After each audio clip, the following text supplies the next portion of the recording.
The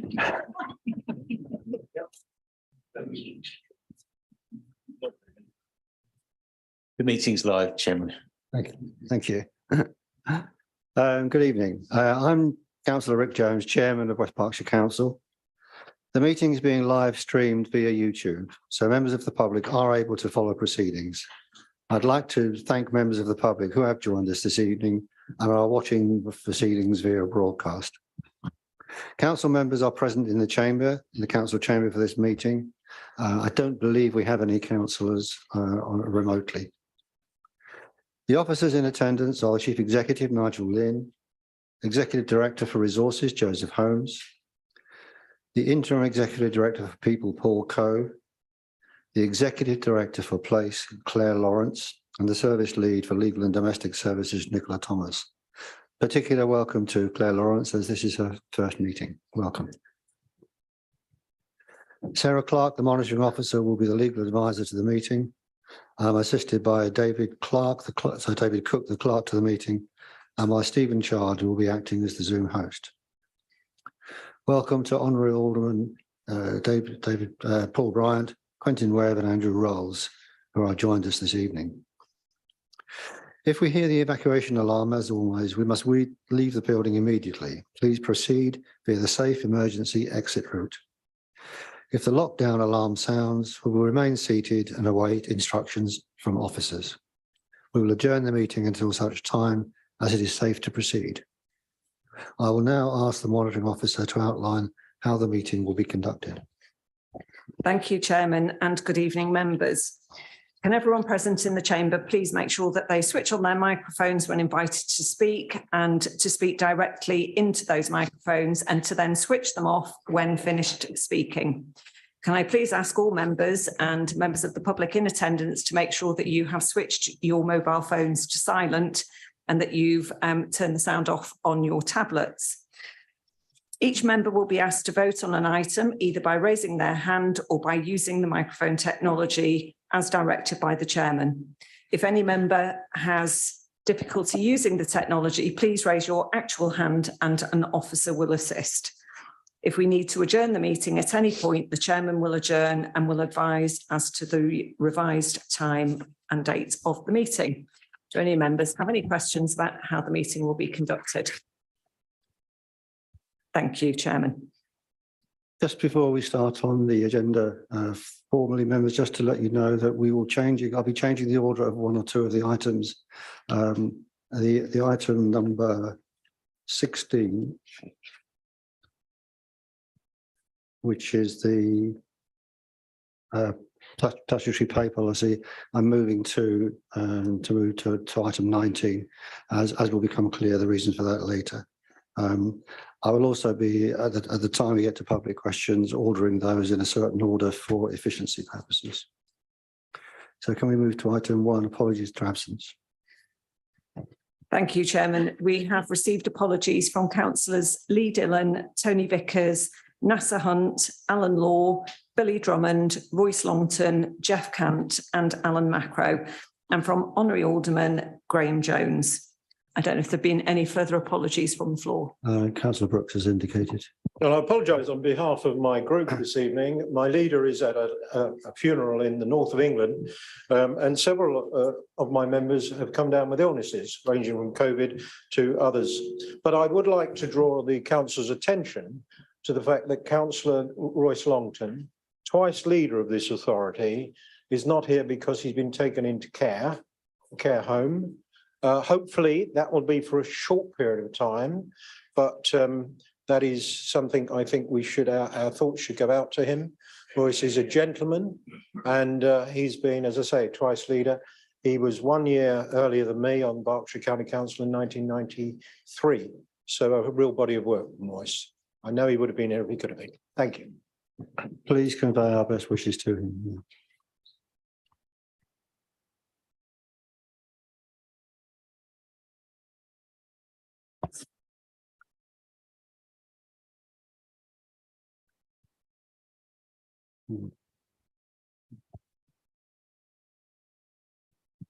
I'll turn to item 3, which is the chairman's remarks.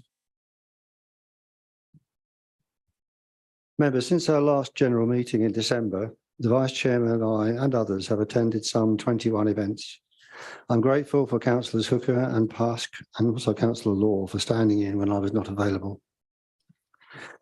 These visits fall into some clear categories, obviously around Christmas, attending various carol services and celebrations around the district. Our regular citizenship ceremonies are highly valued by those completing their British citizenship journey. It is clear that talking to several deputy lieutenants who help officiate that West Berkshire does them best. Our Community Champion Awards is also a great occasion, and we recognised outstanding community contribution by our citizens, both adult and junior, individual and group. We have some amazing people working on behalf of others in West Berkshire. At the Lord Lieutenant's Awards for voluntary work, also, West Berkshire had a group from Wash Common and groups from Wash Tom and Tilehurst nominated. We've had a number and wide variety of memorial events. A tulip tree planting in memory of our late Queen at Newbury Racecourse. A Gelder rose planting to mark the passing of 1 year of the Ukraine war, which took place at Shaw House. This demonstrated the generosity of our West Berkshire hosts and the intense gratitude of the Ukrainian guests for what West Berkshire is doing to help. Holocaust Day, too, was a moving ceremony held at these offices. Time does not allow comment on all visits, but I will mention how privileged I was to attend the giving of loyal addresses by the Lord Lieutenant on behalf of the Royal County of Berkshire at Buckingham Palace, and the opportunity to meet and greet the King.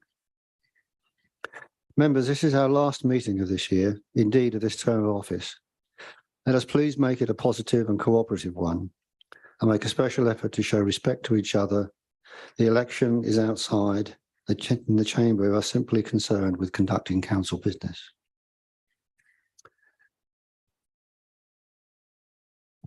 Can we move on to the minutes of the last two meetings, please?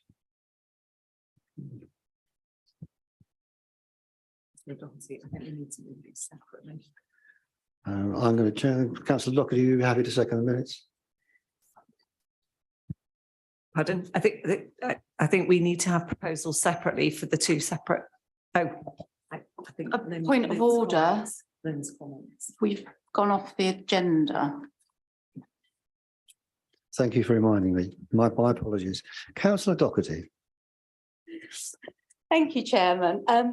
Members, as has become traditional at these last meetings of the administration before we go into the election period, I get the opportunity, just as Councillor Dillon did at the last council, to thank all members who are stepping down. And I echo what Councillor Dillon said at the last council meeting, that each and every one of you that have put yourselves forward to represent your communities are to be admired. We all know the roles that we play on a daily basis in our residents' lives, and I would like to take this opportunity to formally thank those who are not putting themselves forward for the next election on behalf of the residents of West Berkshire. And I wish everybody all the best for the future. You're now going to have to indulge me a little bit because there are some long-serving members who are stepping down, and Royce certainly would have been one of those, and I would echo, please do pass him our best wishes. It's very difficult when you've got a number of people stepping down to actually decide where this sits, and I sort of looked at who is not going to be around from May 2023, and I thought, actually, do you know what? If you've done 3 terms here at West Berkshire, I think you deserve a mention this evening. And that's how I've decided to play it. But I'm going to save the longest to last.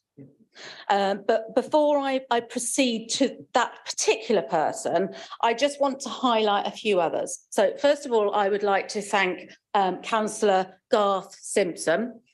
Garth has been with us since 2011. He has been consistently re-elected, so he's done the full 3 terms. He's been portfolio holder on many occasions for highways, transport emergency planning, as well as committee chairman. Garth, you have been an outstanding councillor. I have relied on you heavily, and I wish you and Isla the very, very best. I'm sure we will not lose touch. but I wish you the very, very best for the future. We then moved. It's quite interesting how we moved to these two particular councillors. So I'm just going to mention Councillor Alan Law, who unfortunately cannot be with us this evening, because he was first elected at the same time as the next person I'm going to mention, which was in 2007, and has been consistently re-elected for the last 16 years here in West Berkshire. He's had many roles, as many of you know, portfolio holders and currently Deputy Vice Chairman of Council. So I know Alan's not here. I know Alan and I will have lots of conversations in the preceding months, but I would like to formally thank Councillor Law. And then the other person that was elected at the same time as Councillor Law was Councillor Cole, Councillor Hilary Cole. I think I'm going to do an Emma Webster. Apologies. Councillor Cole is a very dear friend of mine, and she has been here since 2007. And 16 years of proudly representing Cheveley and latterly Cheveley and Coldash following the boundary review. She's had many different portfolios over her time with us, and I could read out an endless list, which I don't intend to do this evening. What I didn't know when I started to look into this was actually you've been vice chairman as well. So just as Councillor Law has been vice chairman, the two have formed quite a pattern today. But anyone that knows Hilary knows she has a heart of gold. She doesn't often let people see it, but I know it. And she's been there consistently for me. When I first was elected, I was told it would be really useful to have a mentor. Why don't you work with Hilary? I don't know how our working together got on, but certainly Hilary has become a friend. And even though she is moving on, I know for a fact we will not lose touch with Hilary. Most of us in this chamber will make sure that we make every effort to continue to visit and see Hilary on a regular basis. So thank you, Hilary. Thank you for all of your service to West Berkshire. It's genuinely appreciated. Now, we come to Councillor Beck. When I thought about what to say about Councillor Beck, he's served here at West Berkshire for 19 years in total, which is quite some doing, Jeff. I didn't realise you were first elected in 2000. You've not consistently been there, but that says even more about you because you were determined and you came back. And for that, I am truly grateful. Jeff is, in my view, the embodiment of someone with a sense of duty. He works tirelessly. When we talked about him becoming Western Area Planning sub in recent months, he said to me, and he sent me a list of all that he does. And I have to say, Jeff wouldn't be stepping back now, I don't think, because he is so committed to the work that he has done for the residents of Clay Hill, and we will forever be in the debt of Councillor Beck. And I would like to thank you, not only on behalf of us as a group, for all of your guidance and wisdom, but on behalf of the residents of Clay Hill, Jeff. It's really appreciated. Okay, where do I go finally? Councillor Pask. Councillor Pask was first elected in 1987. He has done 36 years in total on West Berkshire District Council. However, if you add his time as a parish councillor before, that makes 40 years of local government service. That is an outstanding number for somebody that was leader, so knows how it feels to stand here tonight, but was not just leader of the Conservatives. He became portfolio holder for children and young people, and that's how Graham and I started to work together around his wisdom and guidance with that particular area. But he's also been heavily involved in the cleaner and greener portfolio in his time, safer, stronger communities, partnership and equality communities. It's been quite interesting to look at how our committees have changed over the years, purely by following your career, Councillor Pask. What I wanted to say about him in particular, though, was it won't surprise anyone here that Councillor Graham Pask has been chairman of this council, not once, not twice, but 3 times. Now, I'm not surprised by that because in my view, you have all the qualities that anyone would ever ask for in the chairman of council.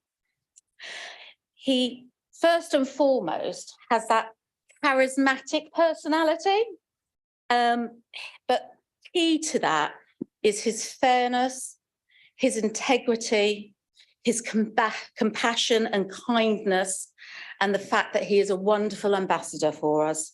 And he doesn't just do that in a public capacity, but he does it in a private capacity for us all. Graham and I have shared many a conversation and a few dog walks, to say the least, and his guidance and wisdom, along actually with Councillor Law and Councillor Cole, have really helped me as leader to take that role on. And I will be forever grateful to Councillor Pask, but I'm sure it's not just me who is forever grateful to you. I am sure that it is every resident of West Berkshire, not only Bucklebury, but every resident of West Berkshire, Graham. And I genuinely mean that. And I genuinely know, you know, how much I will miss you. And I thank you on behalf of everyone for your services. And our current chairman, who of course is also stepping down, so I will give a very special thanks to our current chairman because we joined together and I'm really going to miss him too. But our current chairman and I talked about how we handle this evening, and we were conscious there's a lot of business still to get through and there's time. So we're not inviting everybody to speak. I'm looking at the chairman, but what we are doing is, because of such long dedicated service, giving Councillor Pask the opportunity, if he wishes, and I can't believe he wouldn't, to say a couple of words. But Councillor Pask will be the only person at this moment in time, I'm looking at Chairman, he's glaring at me, who has that opportunity. So Graham, on behalf of us all, I sincerely thank you for all that you have done. Chairman, I promise to be uncharacteristically brief, and thank you for those very kind words. It really has been a difficult decision, as with all members here. I'm sure you have that conversation with your husbands, wives, girlfriends, boyfriends, whoever, as to how much longer you're going to do. This decision I made with Hilary probably 4 years ago, and it is a difficult one. I will miss you. I will miss you all. I will miss planning. I will miss having been chairman and having met so many wonderful people and organisations. What has always struck me most is the voluntary organisations that exist in West Berkshire that make such an incredible difference to life for every resident. That, and it's been a privilege, I must say, to have represented Bucklebury in various iterations over the years. That's been a real privilege. I actually worked out, you said 40 years, it's approximately, I did miss 3 or 4 occasionally, but almost 480 parish council meetings in Bucklebury alone, let alone all the other ones that I go to as well. So heaven knows how many that is, probably 4 figures worth, as well as 1 or 2 meetings here as well. But look, may I say thank you, Leader, for your kind words. Thank you, members. You've all contributed to making my time here memorable and, for the most part, very enjoyable. It's been a pleasure and a privilege to have represented the whole of West Berkshire with my chairman's hat on, as you say, 3 times, and meeting a load of incredible people. I will miss it all. It's, as I said before, a very difficult decision, but one of which I'm sure new opportunities will arise. So thank you.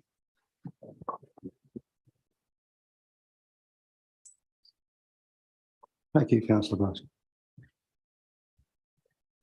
Chairman, I'd like to respond briefly. I know we have a lot to get through, and I'd like from this side to wish all those retiring members goodwill and a nice retirement, so to speak.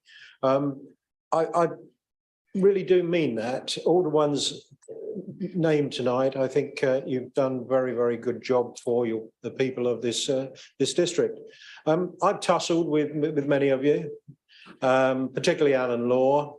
We would lock horns regularly, but you know, we were walking down upstairs together smiling and joshing each other.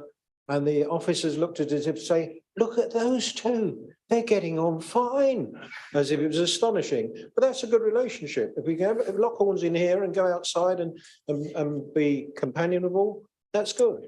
I'd say particularly to Councillor Graham Pask, thank you for all your efforts. We go back a long way on the old district council as well.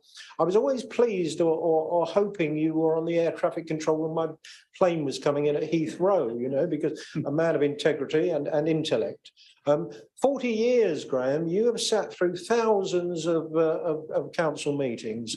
Please don't write a book about it. Nobody will read it.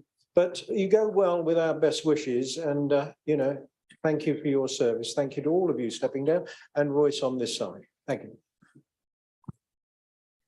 Thank you for all your words, members. We'll move on now with the business tonight. Move to item 3, the minutes of the meetings of the 1st of December 2022 and 23rd February 2023. And I move the minutes of the 1st of December meeting be signed as a correct record. I'm happy to second those, Chairman. Has anyone got any comments about the 1st of December 22 meeting minutes?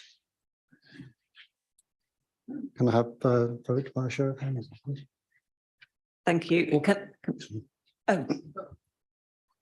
No, sorry. Okay, sorry. So can I therefore please ask all members in favour of the proposal to approve the minutes of the 1st of December to please raise their hands? Thank you. Any against? Or abstentions? Thank you. I know Councillor Rolls wasn't here, but that has been carried. Thank you. Thank you. Can I then move that the minutes of the 23rd of February 2023? I'm happy to second those too, Chairman. Thank you. Any comments? Has anyone got any comments about the February 2023 meeting? No. Thank you. Can I please ask members in favour of approving those minutes to please raise their hands? Thank you. Any against? Or abstentions? Thank you. Noted, Councillor Rolls. Okay, thank you. But I can confirm those minutes have been approved. Thank you. I'll turn to item 4, which is declarations of interest. Do we have any declarations of interest? We have received no declarations of interest prior to the meeting, and I don't know if there are any further declarations to be made from the floor. I see none. Item 5 is petitions. Again, do we have any petitions that have been raised prior to the meeting? No, Chairman. I don't know whether any member wishes to present a petition from the floor. No? Very good. Thank you. In which case we'll move to item 6, which is public questions. I propose to take these in a slightly different order than those published. But I'll start with the first question, question A, and that is from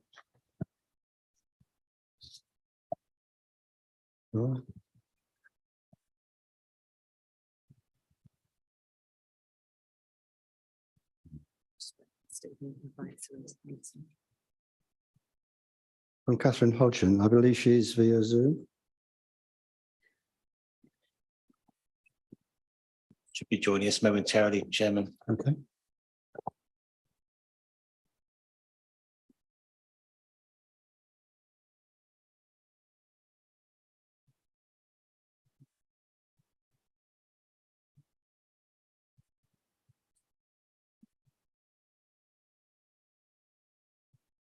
Sorry, is Ms. Hodgson with us?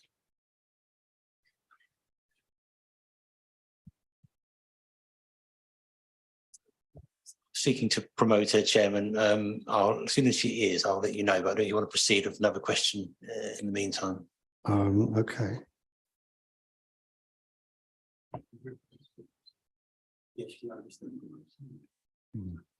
In which case, we'll come back to question A. I'd like to ask question C, which is from Paul Morgan. would you like to approach the lectern, please?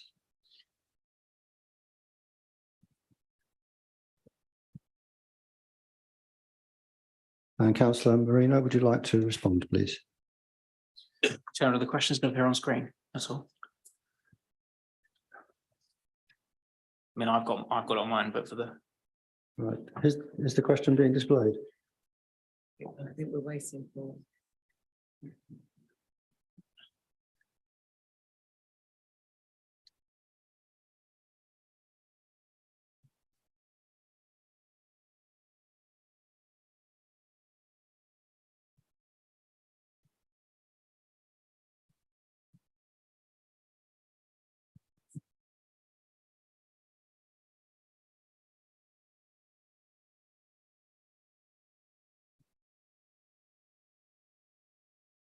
Right, Councillor Marino.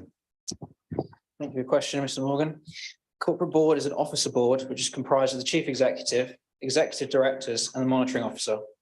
This board considers reports that are due to be considered at public meetings, such as council or executive, and this board is not in those circumstances making the decisions, as the decision itself is reserved to council or the executive.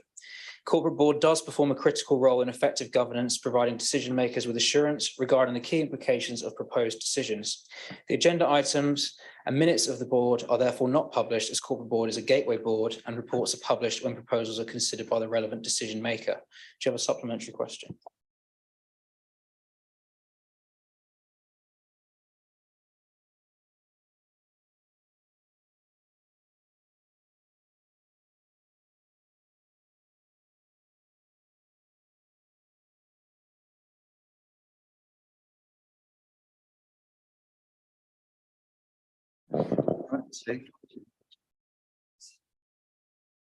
Yes. Oh, that's better, isn't it? Yeah, the only reason I asked the question, I was reading through, I've noticed on a few FOI requests that decisions do go to this strategic board. It says strategic and key operational decision making at an officer level. So I find it very curious that it's not minuted or there's agenda item. Is that something you'd maybe reconsider at some stage in the future, guys? No, I mean, the board operates as it does now. Any members of the public who consider they should have access to any of the agenda items or minutes can of course submit an FOI request, but that's how we operate now and that's how it will continue. Okay, thanks. I'll do that. Thank you. Thank you, Mr. Morgan. Can I call Mr. Vaughan Miller to the lectern? And could you ask your question D, followed by your question B, if you wouldn't mind, and they'll be answered in sequence by Councillor Bridgman. Thank you for your question. Let me start by saying that all of the 9 fixed term contracts that are relevant to the voluntary sector prospectus will run for their full term to the end of this month, and none of them have been discontinued. Having said that, the council had the option in respect of all 9 of those contracts to extend each of them for a further 2 years, subject to both the council and the provider agreeing to continue. So 8 of the 9 services and the contracts are being extended for 2 years by agreement between the council and each of the providers. The one that isn't is the community-based support and community building service that hasn't been extended and will conclude at the end of this month, 31st of March. Now, I'll be dealing with the reasoning for that decision in my answer to your question B, which is why they've been swapped around. But I'm happy to take a supplementary based on what I've just said. But as I say, I will be going into the detail when we come to the next question. Thanks for the answer. So, Chairman, I'll wait for question B to come up and then continue, if I may. Of course, thank you. Right, so, and again, thank you for this question, and let's look at the reasoning. So first, I'm afraid I have to disagree with you about the statement having benefited more than 100 people. The data from the provider indicates that whilst there have been more than 100 signpost interactions, that doesn't mean there have been 100 people assisted, and this is over the period of 3 years of the contract. Actually, the core service has provided community navigator support to just over 50 distinct individuals. So it's assisted about 50. Now that needs to be compared to the contract. And when the contract was entered into 3 years ago, it was on the basis that there would be at least 60 community navigator interactions a quarter. So that's 720 over the period of the 3 years. Now, that was what was anticipated at the outset of the contract. And what actually happened, of course, was that we had a pandemic. And that, the nature of the pandemic was fully recognized, and it was recognized that performance in that first year was materially affected. There was extensive additional support given to the provider by the council, on top of the support that was built into the contractual agreement. And that was in recognition of COVID. So there was regular contact, specific officer support over and above quarterly contract management meetings, and those were in line with the contract specification. There were then a series of meetings with the provider, and an action plan was drawn up to address what was underperformance of the contract. And there were revised and lowered targets set, but they were still not met. And the conclusion has been that the 2-year extension should not be triggered, and that we should seek to address the needs of the community in other ways rather than through this contract. Do you have a supplementary to that? And if you do, I invite you to turn the microphone on so everyone can hear. Will do. I'll read this if you don't mind. So the projects, all 9 projects, but this particular project provide a vital service to West Berkshire residents. They're also a lifeline to the charities that deliver them. And by canning this service, you'll be cutting the legs from the 8 Bells charity, which does amazing work for so many with mental health issues, saving the council and the NHS further costs down the line. I would say that the current provider and previous Mr. provider, Villa, this is a question, not a statement, please. Okay, yeah. Get to your question if you would. Both indicated concerns with the contract not being fit for purpose, but that's something to be addressed another time.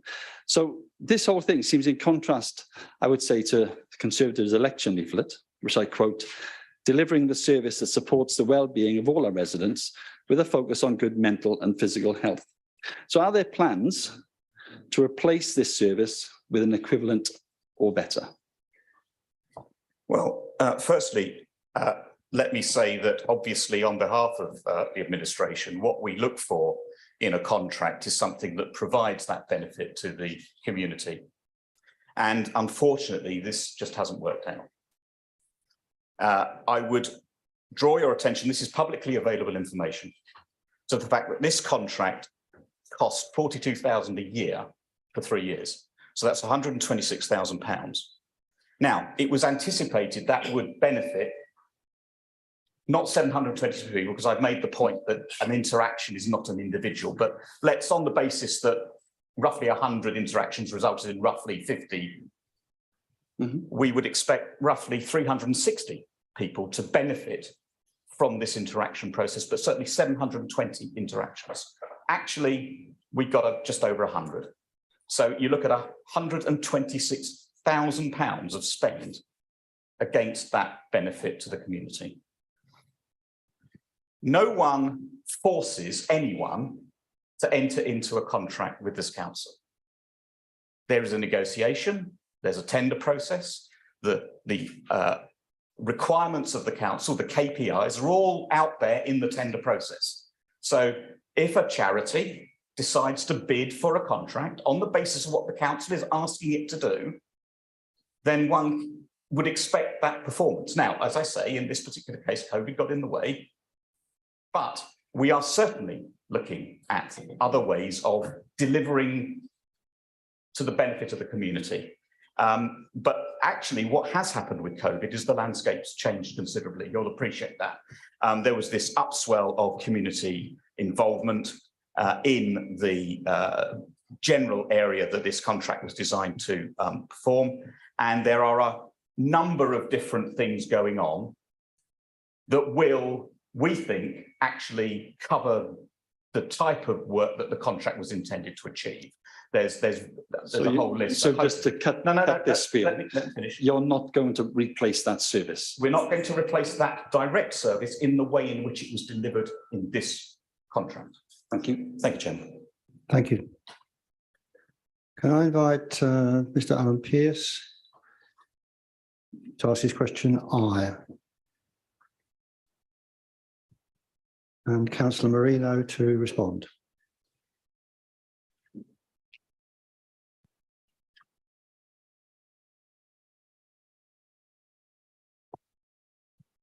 Thank you for your question.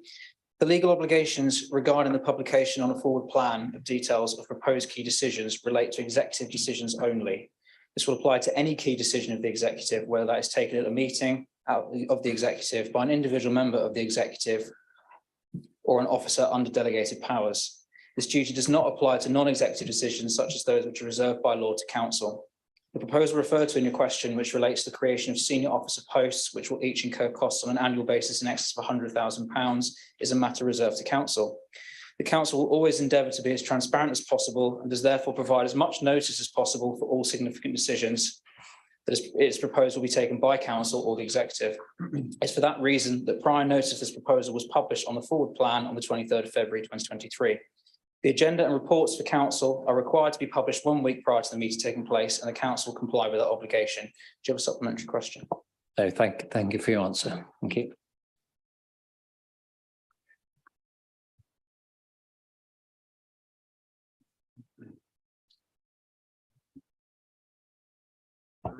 Okay, I understand that we now have the ability for some interaction, at least with Ms. Hodgson. So shall we try that? Will you let me know when she is in hearing? Mrs. Hodgson, are you able to unmute your microphone, please?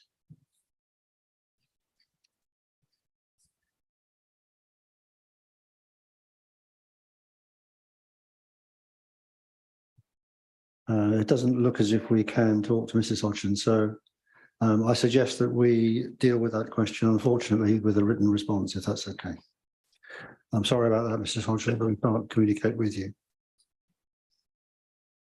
Can I return to Mr. Paul Morgan, please? For question, first the question J on the agenda, and then question E, J to be answered by Councillor Marino again, please. Thank you for your question, Mr. Morgan. This post will support a significant transformation programme, and the process of appointing to this role will follow the same rigorous recruitment process as other senior officer appointments. The post holder will need to have a sound understanding of the operation of local government, and it would also be a benefit to all parties if the post holder also had a sound understanding of the council. Therefore, it's intended to seek to recruit internally first. West Berkshire Council has an outstanding workforce, and it is right that we seek to recruit initially from within our existing talent. If there are no internal candidates who meet the criteria of the role, however, we will advertise externally. Do you have a supplementary question? Yes, I do. It sounds very strange to me, to be honest, that such an important aspect such as transformation, which I believe this council desperately needs, is not going out to an external source. Very much, it's like turkeys voting for Christmas. You can't expect Morgan, please, proper don't ask transformation. the question. The question is, why on earth are you not going out for external recruitment for this post? And you haven't answered that question, I'm afraid. I have done. I've said we will go out externally if necessary, but we want to recruit. So you will or you won't go first. externally? I'm I said confused. If necessary, we will. And I believe Okay. that's enough of an answer for your question. Okay. Mr. Can you stay? There's another question to be answered. Yep. By Councillor McKinnon. Good evening, Mr. Morgan. Nice to see you again, and I hope you're well. Thank you for your question. I believe the CEO responded to your letter on the 10th of March 2023, which was 13 working days, which seems reasonable. Do you have a supplementary? Yes, I do. I copied all the councillors on my letter. I presume by your response, Councillor McKillen, you have not read the response from Nigel Lynn. Is that your supplementary question? No, my supplementary is, if you'd read the question from Mr. Lynn, he's confused capital with revenue, which is an amazing mistake to make. And my point is, you look at, I suggest you do read it, because the reason I keep asking questions about this, because it's quite clear that this administration has no idea how to put a business case forward. So my supplementary question, why have you not read— Mr. Morgan, please ask one supplementary question. Okay. Keep it simple. Councillor McKinnon, have you read the response from Nigel Lynn to me? Yes.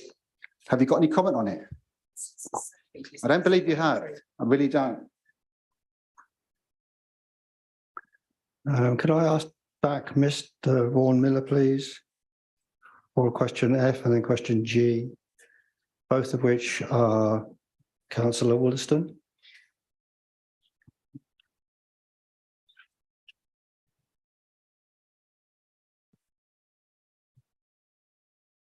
Thank you for your question, Councillor. The Sports Hub was included as a core leisure facility in the tender documents for the new leisure management contract, due to commence this summer. As part of the process, 6 major leisure operators, each with experience of operating facilities.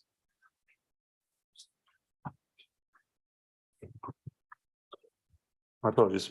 Similar to the proposed Sports Hub, submitted bids. Each operator included their outline business case for the next 10 years as part of their submission. These submissions have undergone a full evaluation, and the outcome will be presented to Executive for approval on March 23rd. However, as part of the procurement process, the bids themselves are regarded as commercially sensitive. I hope to be able to release information after the award of the contract, but this is subject to the agreement of the successful contractor and may be delayed until after the election for obvious reasons. What I can say is that 5 out of the 6 bids were more optimistic financially than was assumed by the council in its initial assumptions, and the 6th has already been informed they have been unsuccessful. Do you have a supplementary? Yes, I do, thanks. The answer seems strange, to be frank. I asked about the business case for the running of the Sports Hub, and you've given me some other answer about general leisure services tendering. So in the original planning for the Sports Hub, it was estimated to be at least 90,000 a year required to subsidise that by the council, because it couldn't fulfil, it wasn't a profitable solution. So now the question I asked has not been answered. So I asked, has that been revised? With respect, sir, I have answered that question, and that the figures can't be released yet because we are still not certain exactly what they will be until we've actually appointed the contractor. It's a basic business. Can we move on to I'm sorry, it's not. Okay. So, okay, I'll ask my supplementary then. On your watch, you've cut youth work funding, cut subsidies to CAB, and now last week you cut the funding to the local mental health charity. In the light of that, how do you justify committing to spend, and I'll make it public, over 200k a year to subsidise a so-called sports hub? There's actually, it's all it is at the moment is a standalone 3G facility costing this council— That's your question. For the Thank next you. 20 to 40 years. Councillor Wollaston, will you quickly answer that? And Yeah, then move on very to the next quickly. question, please. The simple answer is we don't know, as I said earlier, what the figures are. They will be lower than we budgeted for initially. And as soon as those figures are available, if I can release them, I will release them. Thank you. There's no business case. Next question, please. Stay where you are, Mr. Miller, if you would. You have one more question. Yes, thank you again for your question. The staging review has been completed and a report will be considered by Operations Board once the final outcome of the judicial review for Monks Lane is clear, as this is a key component of the playing pitch strategy delivery plan. It was never our intention to delay the release of the review, but officers advised it was inappropriate whilst the judicial review is underway, and now until any remote possibility of a continued appeal remains. I can confirm the review will be released in its entirety at that stage. Okay. One simple question, please, as a supplementary. That's it. Yes, okay. So I believe that the board reviewed the Schedule E back in September. And I also believe that the Schedule E is referenced in the papers for the exec next week. In the conclusion, I'm just curious as to why that is not in the public domain. I think I've already answered that question. Thank you. Thank you, Mr. Morgan. That concludes public questions for this evening.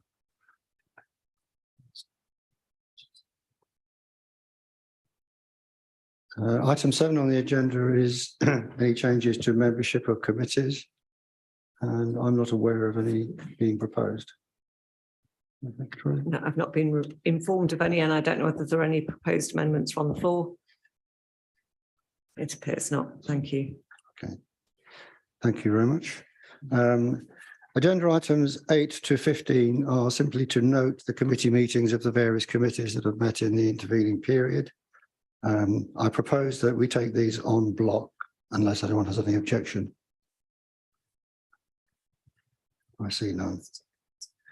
In which case, can we move to what is item 17 on the agenda, which is an update to the Constitution, a large element of your agenda pack. Can I invite Councillor Tom Marino to move the recommendation, please? So moved, Chairman. I understand that Councillor Bridgman is seconding this motion. Indeed, Chairman, I reserve my right. All right.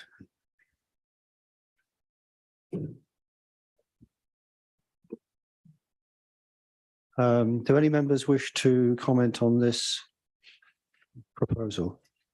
I'm happy to speak first, Chairman. Okay. Thank you, Chairman. As per the report, the purpose of it is to update the council on the work that's been undertaken by the Constitution Review Task Group and to propose the approval of the proposed updates to the Constitution as detailed in it.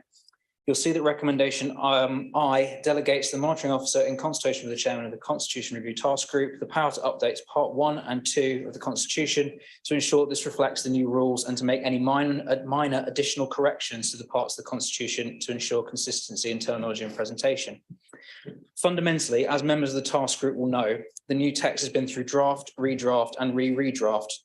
For example, budget and policy framework is version 11. There are still a few typos and syntax issues to be picked up. For example, we need to ensure that there's consistency in the use of standard phrases, hence the glossary. Gaps are on page 127 and 130. The glossary is very much a working document and will be updated as time goes on. There are a couple of gaps in the working draft that need to be picked up, but as time goes on, this will become more detailed and cleaner. 117, text in red needs to have the correct cross references. 119, sooner is highlighted as a flag to be checked. The original draft read later, but sooner makes more sense than later in this context. And 175, text in yellow or 2.3 needs to reflect the committee's role in relation to ethics. Thank you for those, Councillor Bridgman. With that out of the way, I'd like to take this opportunity to sincerely thank our officers and all the members of the task group, particularly Sarah and Graham, for their incredibly hard work on this. Having sat in on a number of the task group meetings, I know just how meticulous they've all been, and I'm sure the council will join me in appreciation of the effort that's been undertaken. Members, I'm sure you have read every word of the aspects of the agenda, so I will ask if any members have any comments to make. Councillor Cole.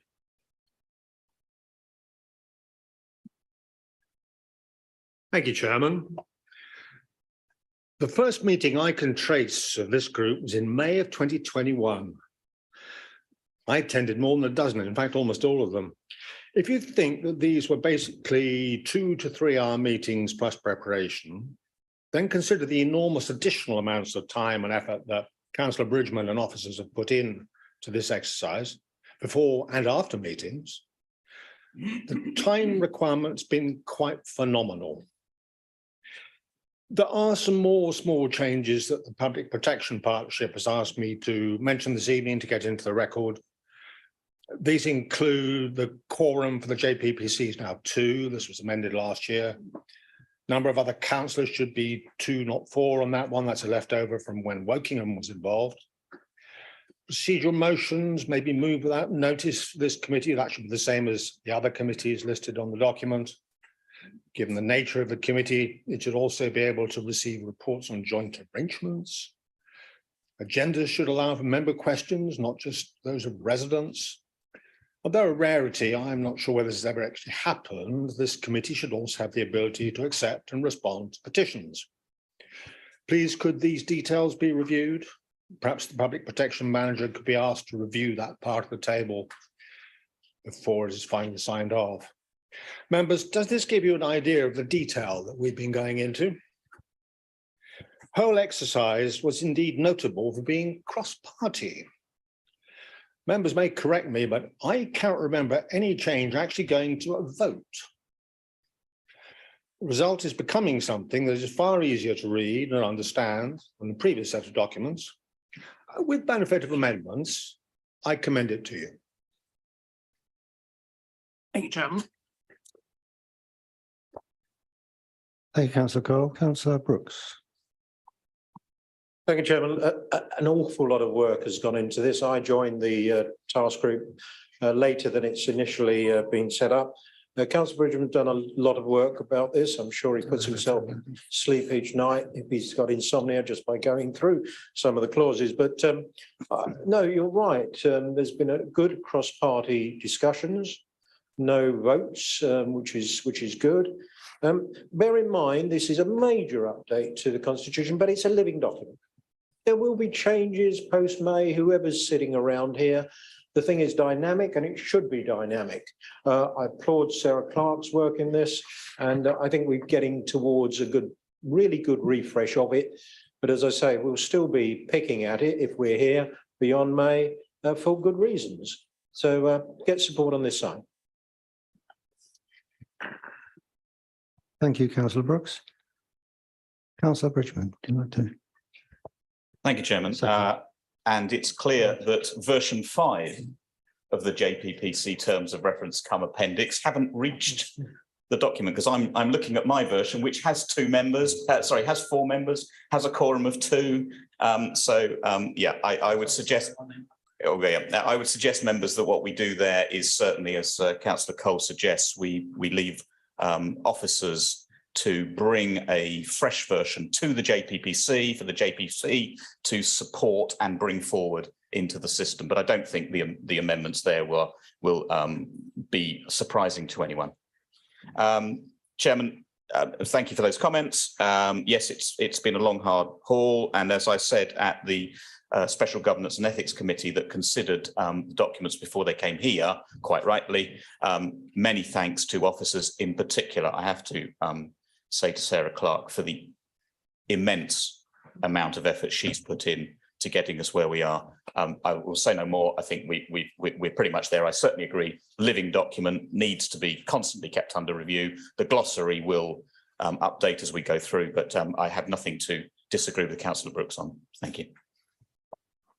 Thank you. Councillor Beck, sorry, I couldn't see you from here. Thank you, Chairman.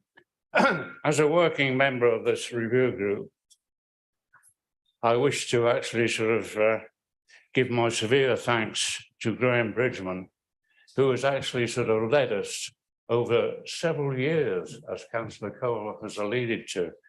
This is a tremendous, boring task. Absolutely. Now, for example, the dedication of the officers and the councillors, and bear in mind, everybody, this has been cross-party review group, not the Conservatives on their own, cross-party. At the last review group, Graham Bridgman and Sarah Clark, our officer on the top table, had been discussing the details on the Sunday over the telephone in readiness for us to determine the following day. That is dedication, and I thank you all and urge you to adopt this recommendation. Thank you, Councillor Beck. Councillor Marino, would you like to conclude the debate? I've got nothing further to add, Chairman. Okay. In which case, there could be moved to a vote on this. Thank you, Chairman. Can I please therefore ask members in favour of the proposal to adopt the updated parts of the Constitution to please raise their hands. Thank you.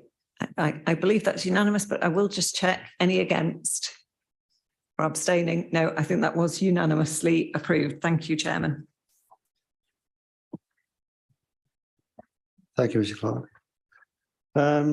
Members, my turn. Item 18 is the Member Induction and Development Programme, which again, I think will be introduced by or moved by Councillor Marino Happy to move that, Chairman. and seconded by Councillor Hooker. Thank you, Chairman. Reserve my rights. Thank you. Councillor Marino, would you like to introduce the report, please? Thank you, Chairman. Each year, council is asked to agree the member development programme for the following municipal year. This includes training sessions on a number of different matters, some of which are mandatory, such as planning training for planning committee members, and some are not. However, I would implore members to attend as many of the sessions as they possibly can, as they are extremely useful. Given that we have elections this year and we'll have a number of new members, this will also include induction sessions for new members to welcome to the council and get them acclimatised to how we operate. The member development group met in both October last year and February this year to give their consideration on this, and it now needs to be formally approved by council. You'll note in the programme that there are no specific dates and times listed. However, this will be agreed and populated going forward. I've been made aware of concerns from some about ensuring that sessions, particularly mandatory ones, are held at times which more easily suit members who work full time, such as myself. These concerns are being taken on board fully by officers. In addition, many of the development sessions are being held in a virtual format, hybrid format, I should say, which has a number of benefits associated with it, again, particularly in respect of accommodating members who work or are unable to attend in person. It also allows us to record sessions for viewing afterwards. I don't feel any need to add any more at this stage. I commend the report to council.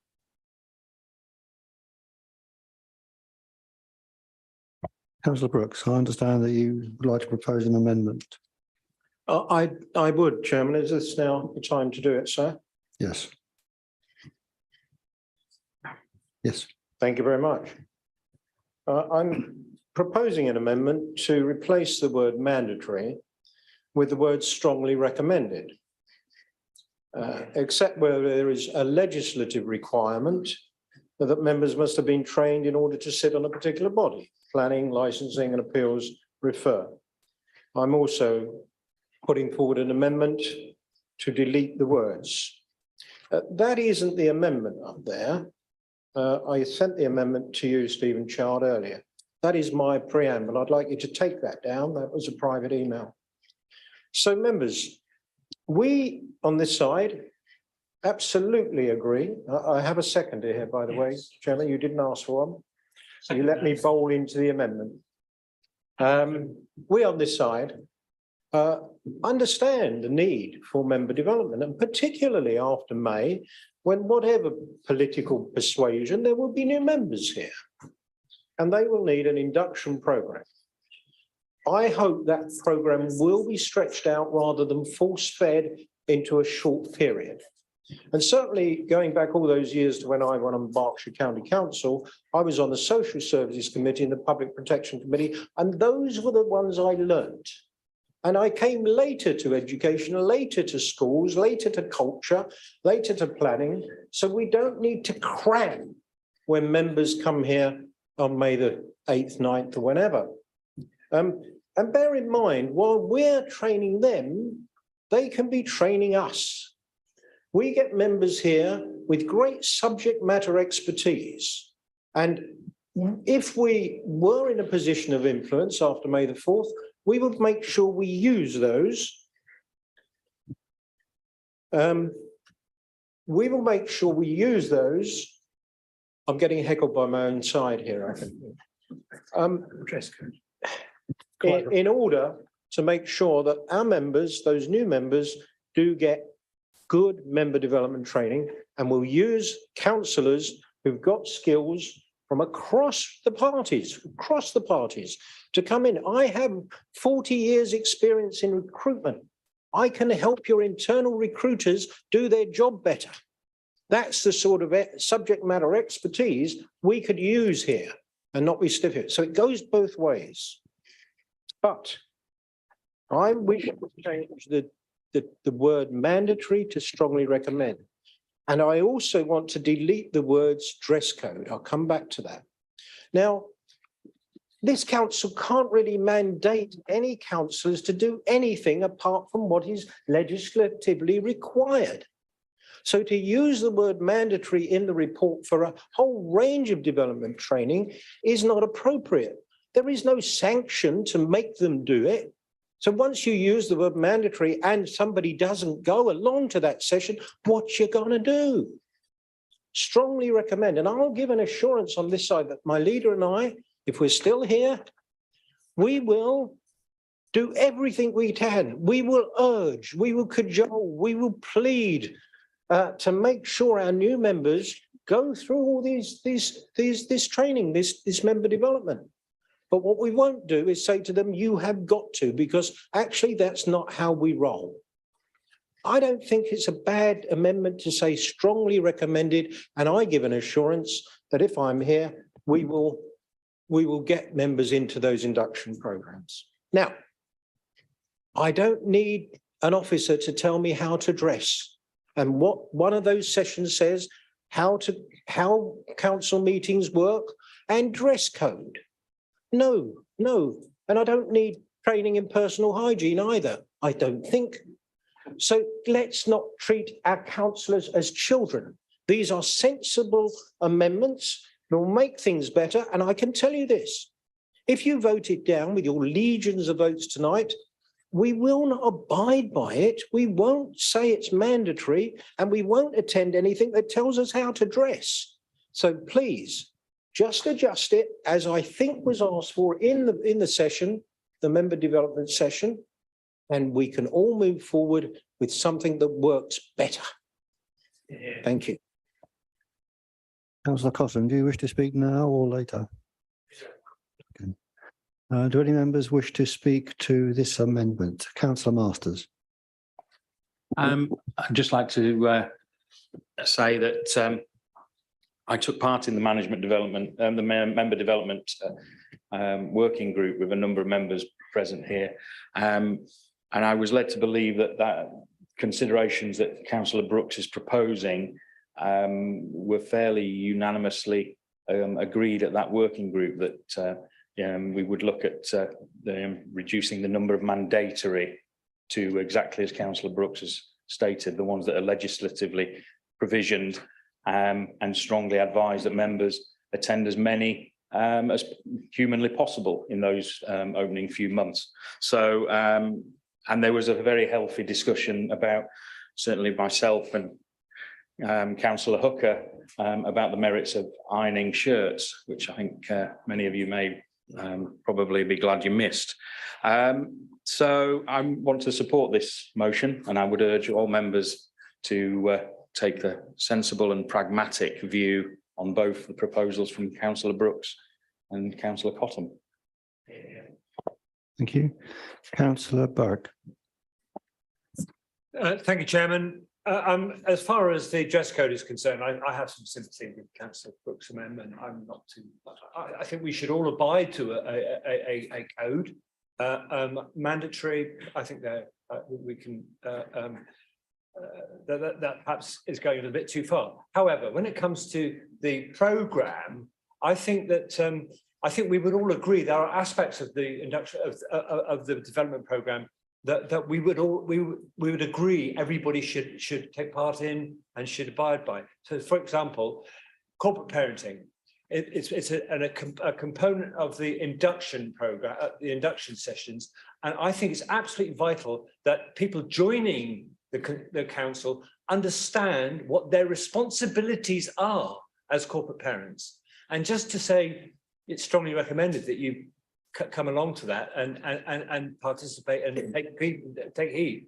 I don't think it's strong enough. I would expect every single new member, indeed, we should all participate in this, in a program that establishes quite clearly the expectations of new members in respect of corporate parenting and other aspects. Councillor Ardar-Walton.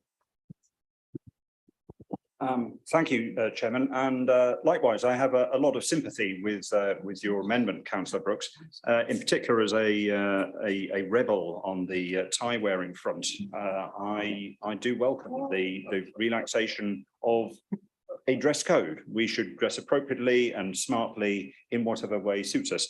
And likewise, I do agree with you. I do recall my first few months on this council being flooded with a deluge of work and culture change and totally new stuff and lots of stuff. And absolutely, it'd be very good to spread that out and diffuse it over the months. So on the question of mandatory, my one concern with your proposal to drop the word mandatory is I believe there are a few, not many, a few courses which really should be mandatory. And in particular, I'm looking at the ones related to conducts and standards of information security and safeguarding. There may be others, but I believe there are some which if people did not, for example, attend a information security course, did something dreadful and leaked a confidential email which caused reputational damage to this council, there would be consequences wider than a little mix-up by members. So I would certainly be enthusiastic for a amendment which really cut down the word mandatory for all but a few. And likewise, I'm supportive of us being treated as adults on dress. Thank you, Chairman. Yes, to my knowledge, and again, I'm looking at page 222, the registration with the Information Commissioner, Freedom of Information, data protection in particular, which is the thing I'm concerned about. Below that, the rules of conduct and standards, and below that, safeguarding. And I believe, with less confidence on safeguarding, that those three really should be in block capitals mandatory. Thank you. Councillor Linder, do you wish to speak to the amendment or to the main motion? Well, they're both, Chairman, but I'd speak to the amendment now, Chairman. Yeah, I would totally agree with my colleague, Councillor Adna Water on those concerns. As far as the dress code is concerned, I remember years ago that I did wear a tie, but there was one councillor who was considered that they wondered who the hell it came off the streets. But I think, you know, we need to treat people as adults, but there are some things we really need to have this training. But I would urge that we need to be sensitive, that we need to not overwhelm the new members. But I would agree with Councillor Steve Adnell Waters on some changes to suggestions to Councillor Brooks's amendment. It would be sensible to consider. Thank you, Chairman. Councillor Doherty. Thank you, Chairman. I wasn't actually going to speak on this, and I really don't care what people wear, if I'm perfectly honest. I think that was a sort of hints and tips, so I'm not particularly worried about that. I will speak about mandatory though, because I think when you go into an organisation and you join a place of work, they make things mandatory, and they make them mandatory for very good reasons. So safeguarding, I entirely agree with Councillor Bowick about, and actually around IT security, we've been looking at the cost to councils of security breaches and what that can actually do. So I do think there's an argument for mandatory.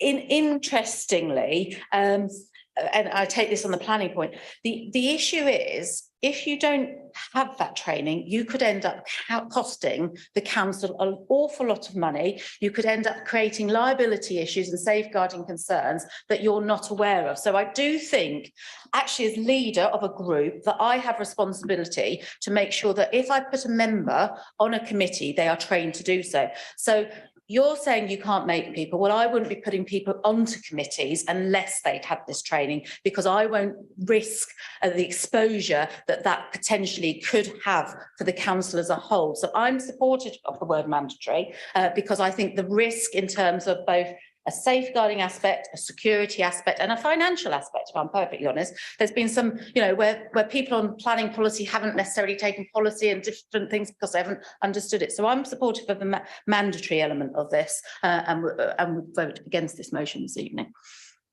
Amendment this evening. Councillor Hooker.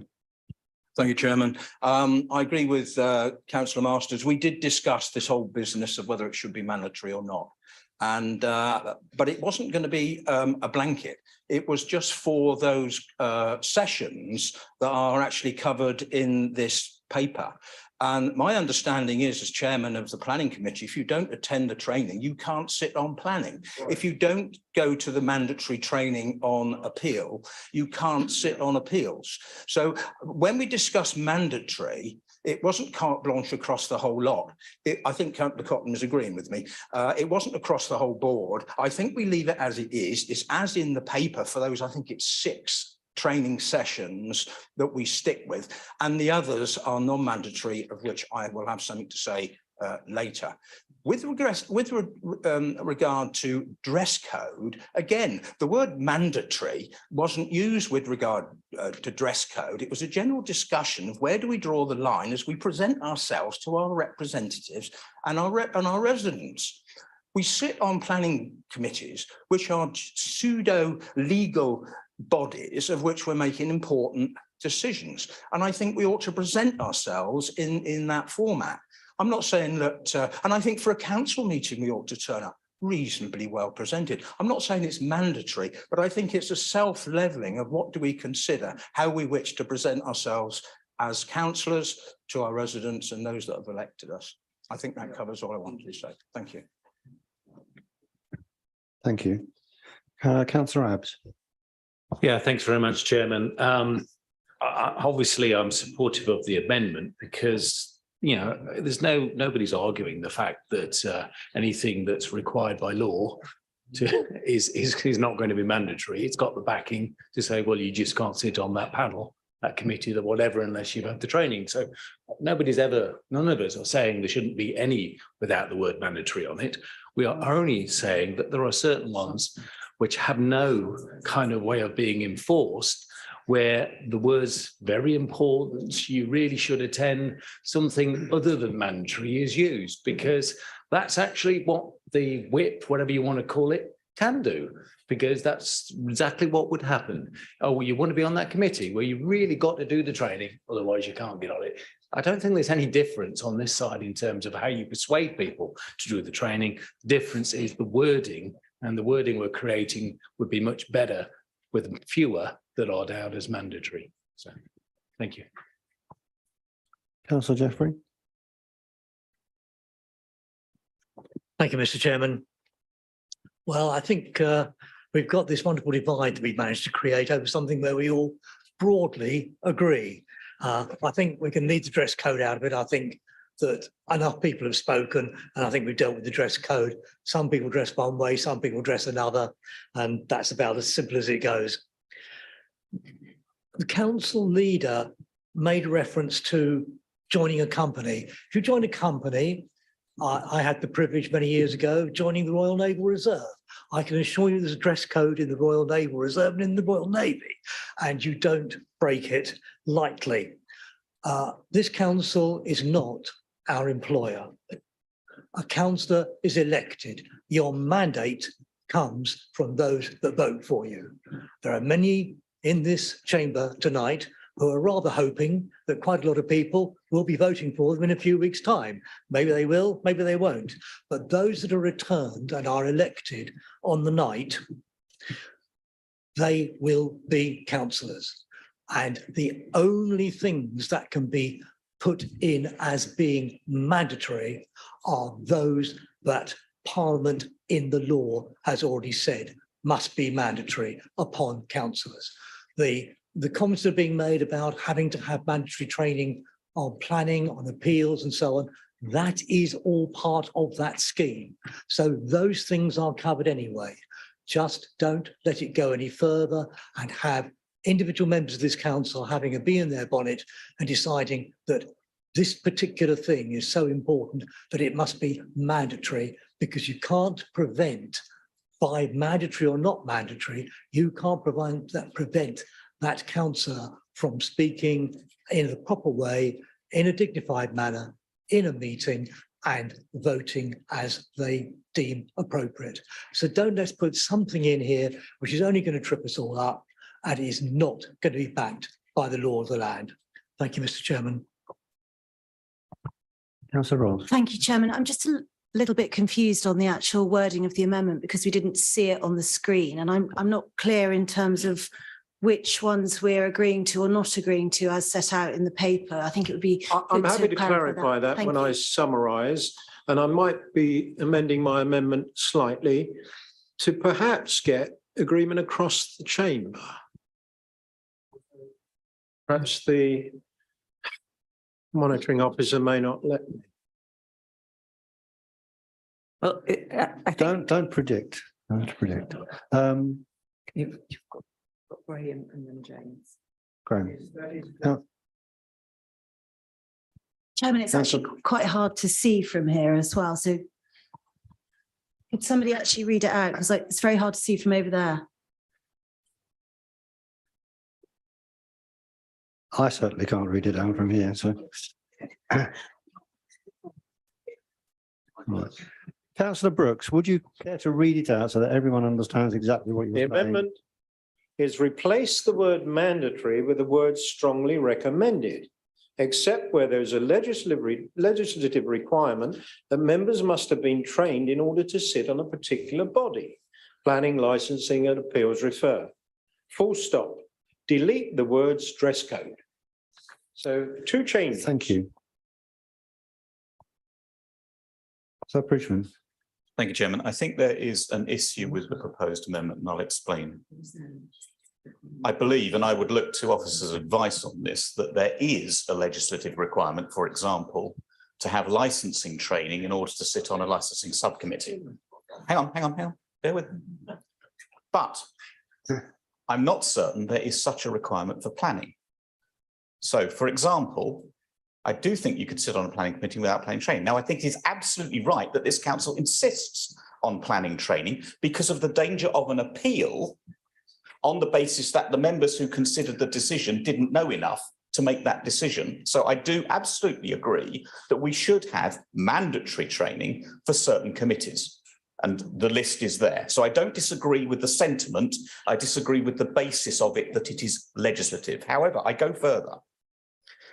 The problem with the amendment, and I have the advantage of having seen Councillor Brooks's email to the leader, which had the text of the proposed amendment within it, is that there are instances where I believe the council is quite right to say to members, unless you have had this training, you can't do X or Y, or more to the point, you might pose a risk to the council of something happening and the council then getting attacked, sued, prosecuted even, because you did not have that training. I think in particular, Councillor Bowick made the point on safeguarding. I think that is an area where we should all be trained on safeguarding. We are, after all corporate parents, and I do think that that is important. And I think there are other areas, for example, IT, the point that Councillor Arda Water made about the risk if we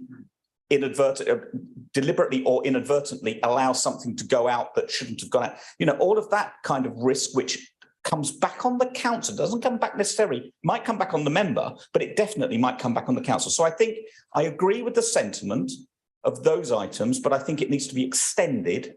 And I think the difficulty here is that all of the words I would want in an amendment aren't there. Thank you, Chairman.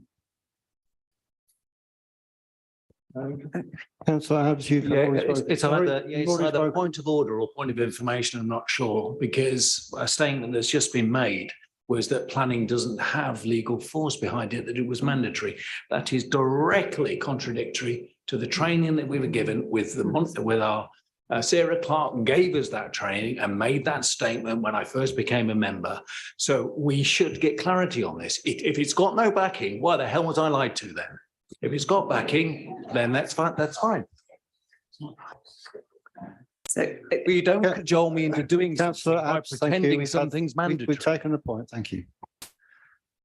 Councillor Cotton, a seconder, would you like? No, I wouldn't. I don't. No, let's leave. Because I think there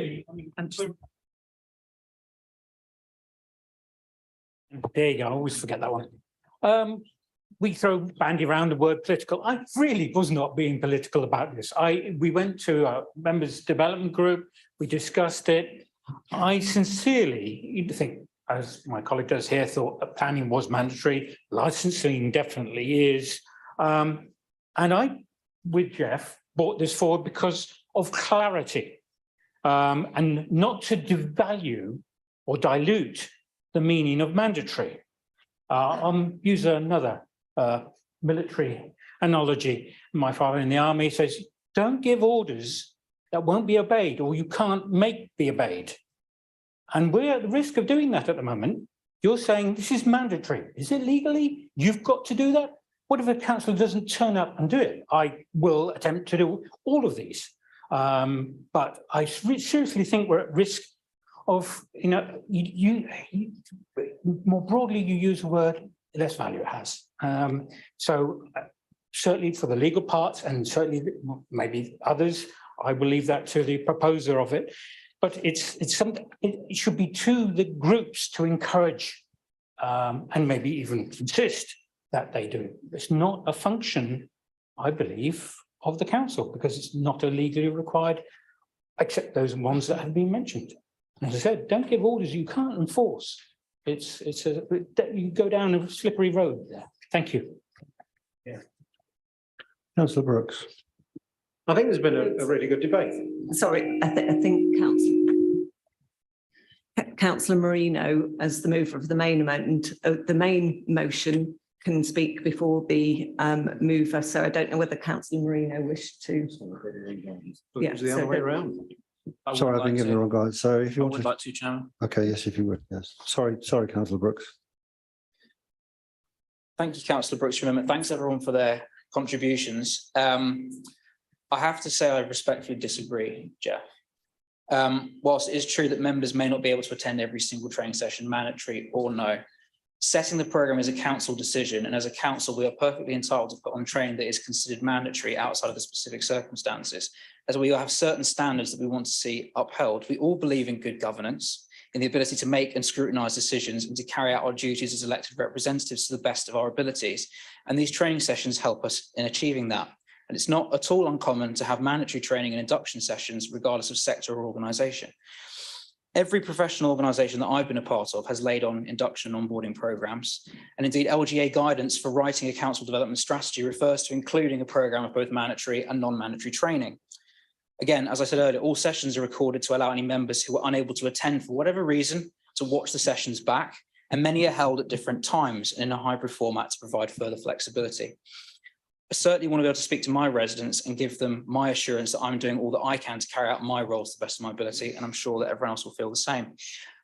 Upon receiving the amendment, Councillor Brooks, I happened to peruse the archives for the minutes of the council meeting where member induction development was discussed prior to the 2019 local elections. I note that that programme also contained a number of mandatory training sessions, many of which are similar or identical to the ones included in this programme here. You and your colleagues obviously had no issue with the use of the word mandatory then, as I can see from the minutes that no objections were raised by you or indeed anyone else, and your group leader even seconded the report. So I'm not sure why it's such a big issue now and it wasn't 4 years ago. I also want to touch on the comments that have been made about dress code this evening. Again, I'm confused. I'm sitting here confused by this. There's only one reference to the term dress code in the report, and it's as part of a description of a session named Surviving the First 3 Months, What Members Really Need to Know. Nowhere does it make a reference of what the dress code there is that we must all follow, and it being mandated by council or by officers. As the eagle eye will have seen over the last 4 years, and indeed tonight, members have worn of a large variety of different clothing items to all meetings with no comment. And I'm struggling to understand why this is even being brought up. I personally read it. I mean, obviously I understand it's open to interpretation. It mentions a dress code because some people may go into this process as being elected. They'll watch this tonight. They might watch, House of Parliament as a guide, see everyone dressed very, very smartly and think, I'm going to have to wear a suit to absolutely every meeting here. And it may be a case that in that training session, they will lay those concerns and say, that's not the case. There is no dress code you have to follow. So I'm sorry, maybe I'm just reading it differently to everybody else, but that's how I interpreted it. Anyway, summing up, I'm comfortable with the use of the word mandatory in the report. And given what happened in December 2018, Councillor Brooks, I'm not sure why you're suddenly not. I think the amendment is unnecessary. I'd urge members to vote against it. However, if people have their own opinions, I will respect that. Councillor Brooks.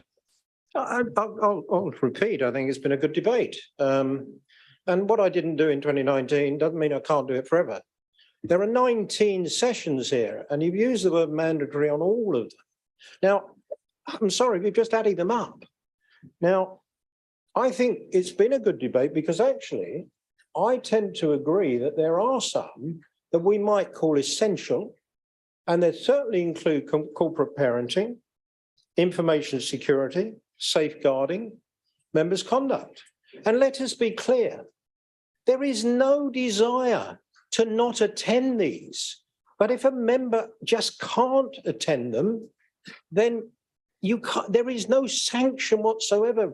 So don't use a word like mandatory because you can't mandate members. We didn't join a place of work. Now, on this side, even with whipping, we would find it hard to get our members to do exactly what we wanted them to do. We might have 14 or 15 in a room, we get 17 opinions. Hey ho. So I'm looking at the practicalities of this, and I'm saying that the word I wanted to use, strongly recommended, would be better. I would accept those other sessions with the word strongly recommended because I just don't think you can mandate. That's the problem. Now, be assured, whoever's here after May on this side, we will do everything we possibly can to get those members to attend those sessions, everything we possibly can. But we cannot mandate them. And we cannot vote this time, Councillor Marino, to agree that these 19 sessions should be mandatory because it isn't practical, sir. And as for the dress code, it says, how does the council meeting function, including rules of debate, dress code, and how to address colleagues? That could be read as rules of dress code. There's no need for it, sir. It's something you just, now, sorry, if I'd known that it was a double act, I'd have asked for more money, Tom. But at the moment, I've got the floor. So I'm going to finish by saying you may vote for it. This is the work, frankly, that should have been done in the member development session. We're doing some of it here tonight, and that means something went wrong. Now, if you vote for it and you vote us down, I can tell you after May, whoever's here, we'll do everything we can to attend those sessions, but we won't consider them mandatory. We will understand the importance, Councillor Bowick, of safeguarding and corporate parenting. We'll understand it. You better believe me. But we cannot go along with mandating to members who are not employees that they will do something unless it is legislatively required. So vote as you want. We will vote against this member development programme because we don't think it's workable. Thank you.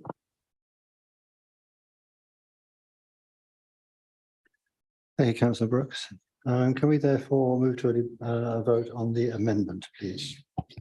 Thank you. Can I please ask all members in favour to vote or in favour of the amendment to please raise their hands? The amendment is still showing on the screens. So can I ask members to raise their hands?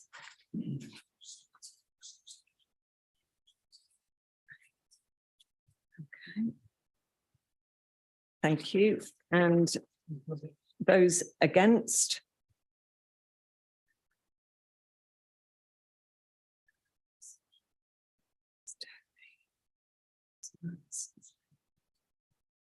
Okay, that and any abstentions? I can confirm that that amendment has been defeated. So we now move back to the debate on the substantive motion. Thank you, members. Does anyone wish to speak on the substantive motion? Councillor Linden. Thanks, Chairman.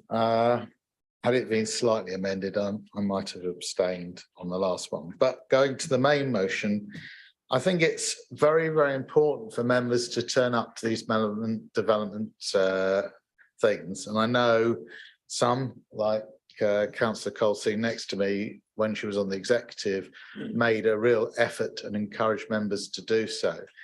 And I do think it's on quite a lot of them, quite a number of councillors don't think it's necessary to turn up. And over the years, I'm talking out over my 35 years on the council. And I just really want to encourage people to do it because we're always learning. And I've done it over my 35 years. Councillor Parsons speak on his behalf over 36 years, and those less of that.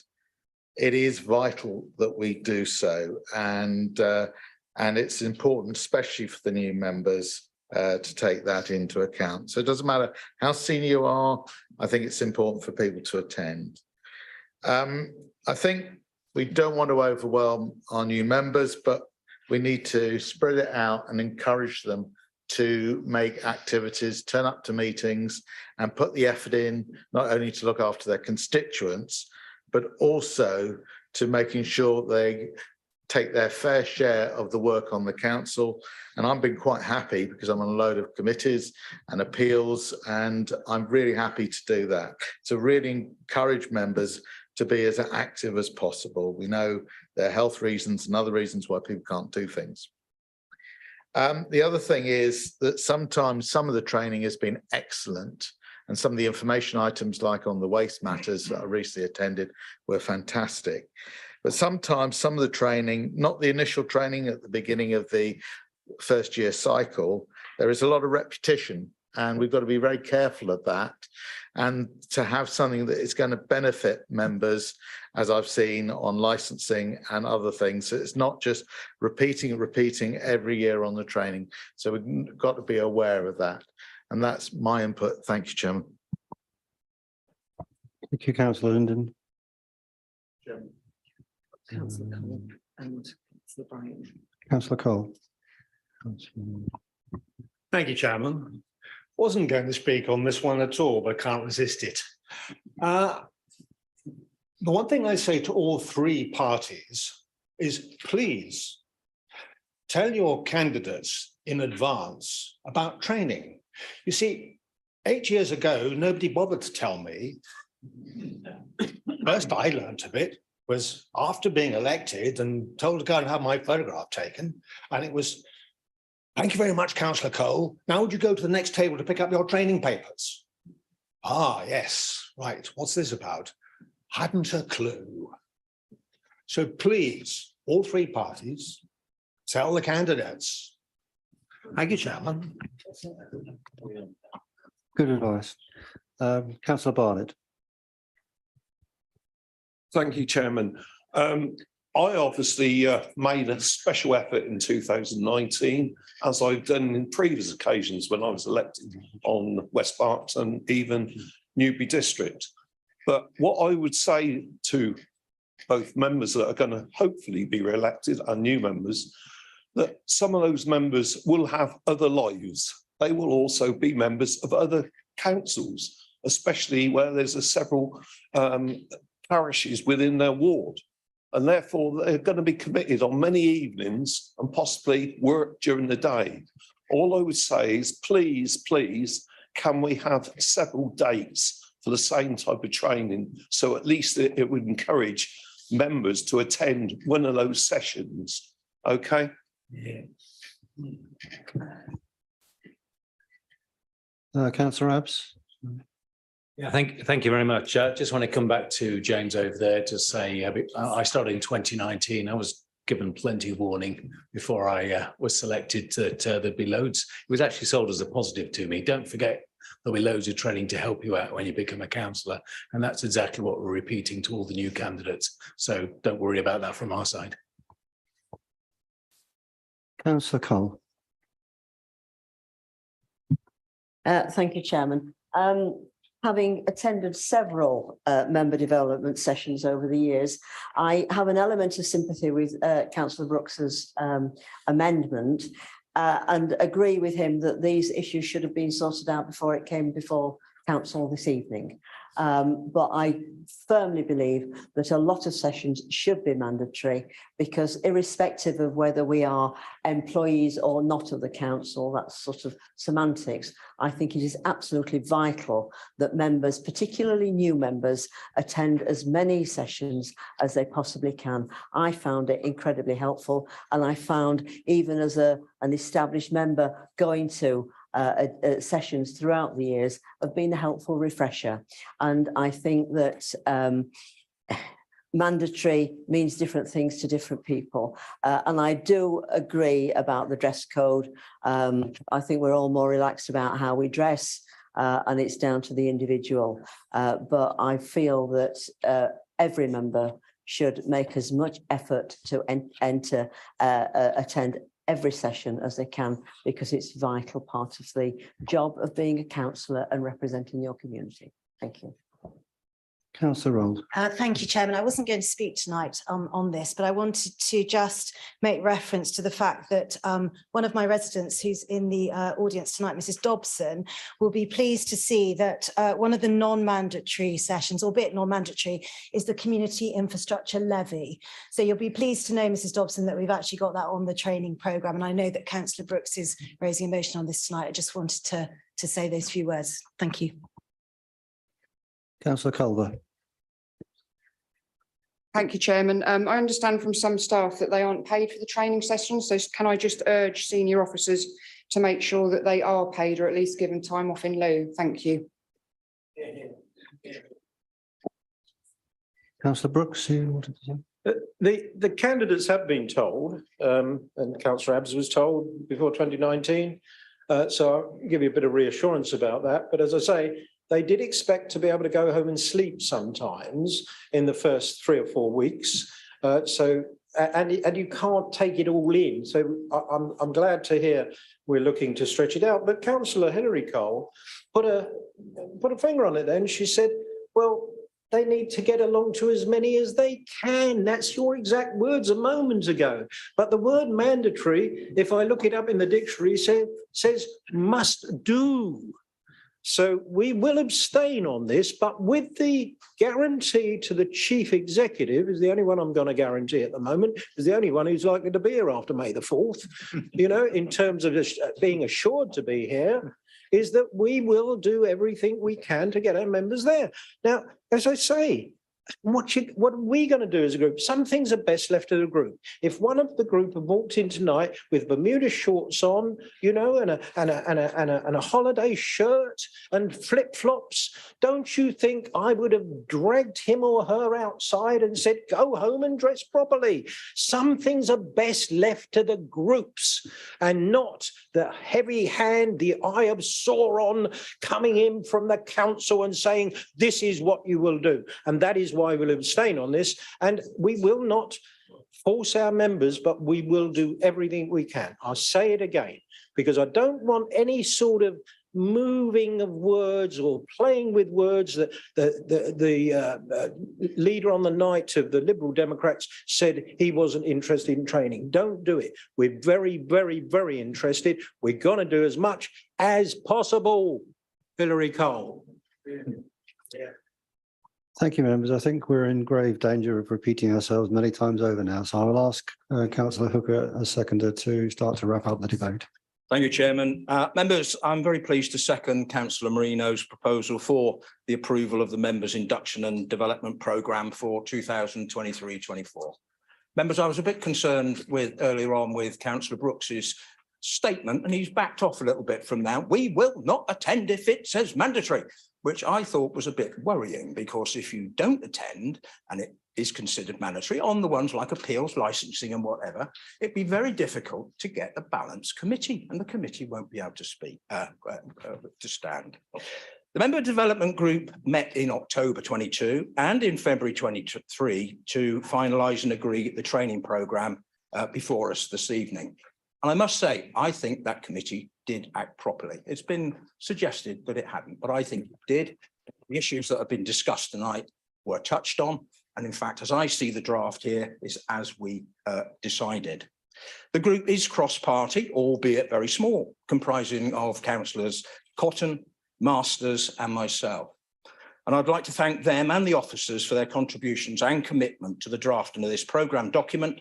And I must say, with no increase to the spend on the training budget.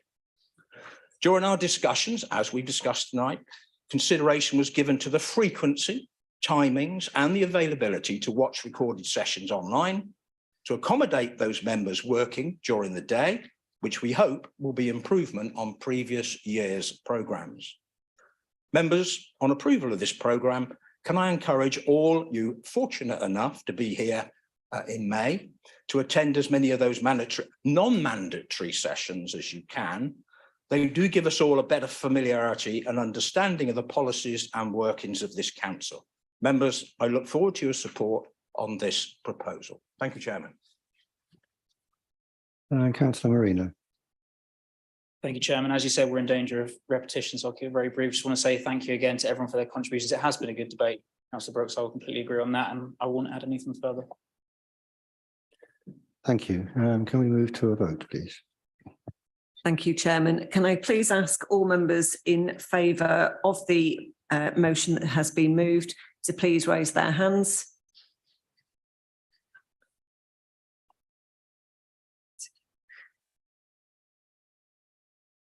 Thank you. And those against? And any abstentions? Thank you. Thank you. I can confirm that that proposal has been carried, Chairman. Thank you.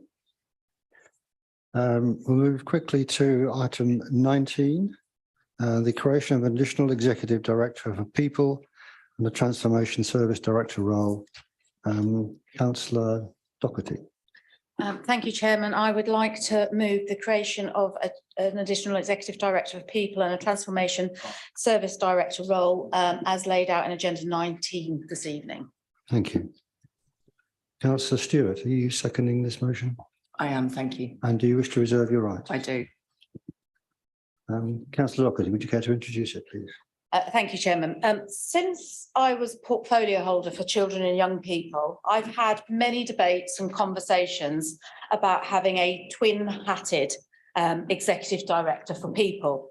Just to be clear on what that term actually means, it means where one person has statutory duties of both adult social care and children's social care.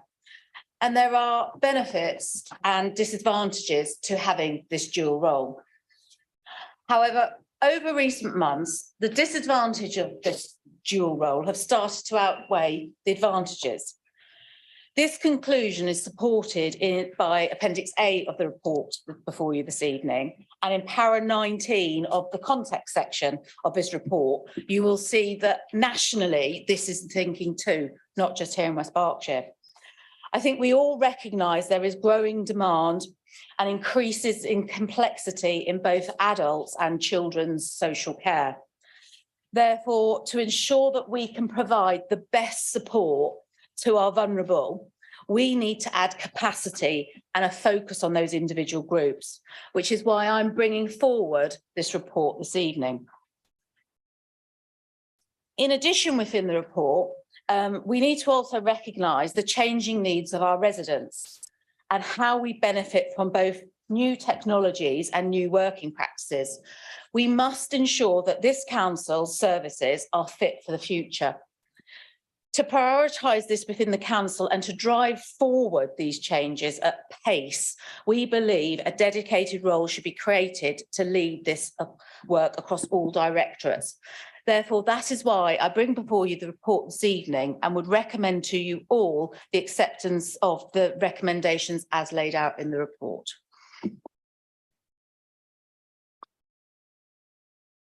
Thank you. Do any members wish to speak to this item?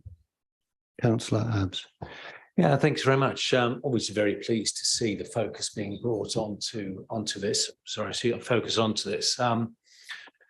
It does seem a little bit similar to our return to a situation that existed. I think there used to be a post called Corporate Director, Children and Young People, which and Corporate Director, Community Services, which has merged into a post of Corporate Director, Communities. Now, names and jobs and titles would have changed, but basically what that means is that the role kind of existed once and was brought together in 2011. And so now we're returning to it. So yes, I'm very pleased that the focus is brought onto it, but okay, why now? I mean, what changed so much that it was okay to merge and then come back? But anyway, I suppose that's semantics.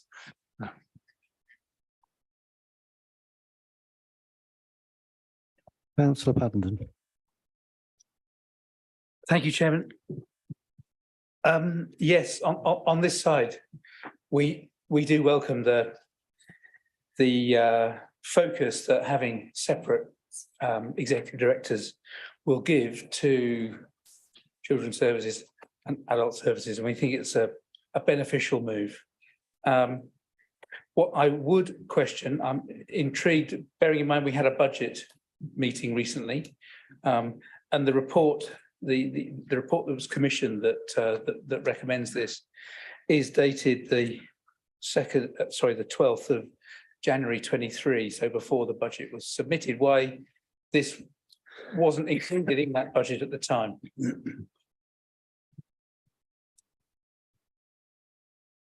Councillor Barwick. Thank you, Chairman, and I'm pleased to hear from the side opposite that they're supporting in general this proposal. But Councillor Adams, she said, well, what's changed since 2011? Well, Councillor Adams, what hasn't changed since 2011? Enormous change, notwithstanding what. Sorry? I can't hear you very clear because you're speaking directly at me. You're missing the mic completely. That's all I was trying to focus. Really appreciate it. I was just trying to help, that's all. Notwithstanding the demographic changes that we've seen over the last 12 years, over the last 3 years, we've seen enormous pressures brought to bear on our children and young people, thinking of COVID, of course, and the cost of living crisis. And migration has brought new challenges for children and young people where we've been looking after people that we didn't previously have to look after. And we need to do something to support our children and young people more than we are already. Now, I commend the service for Children and Family Service and Education for everything they've done during recent years. It's been a huge challenge for everybody concerned. And our departed Executive Director led both those services and adults through a really difficult time.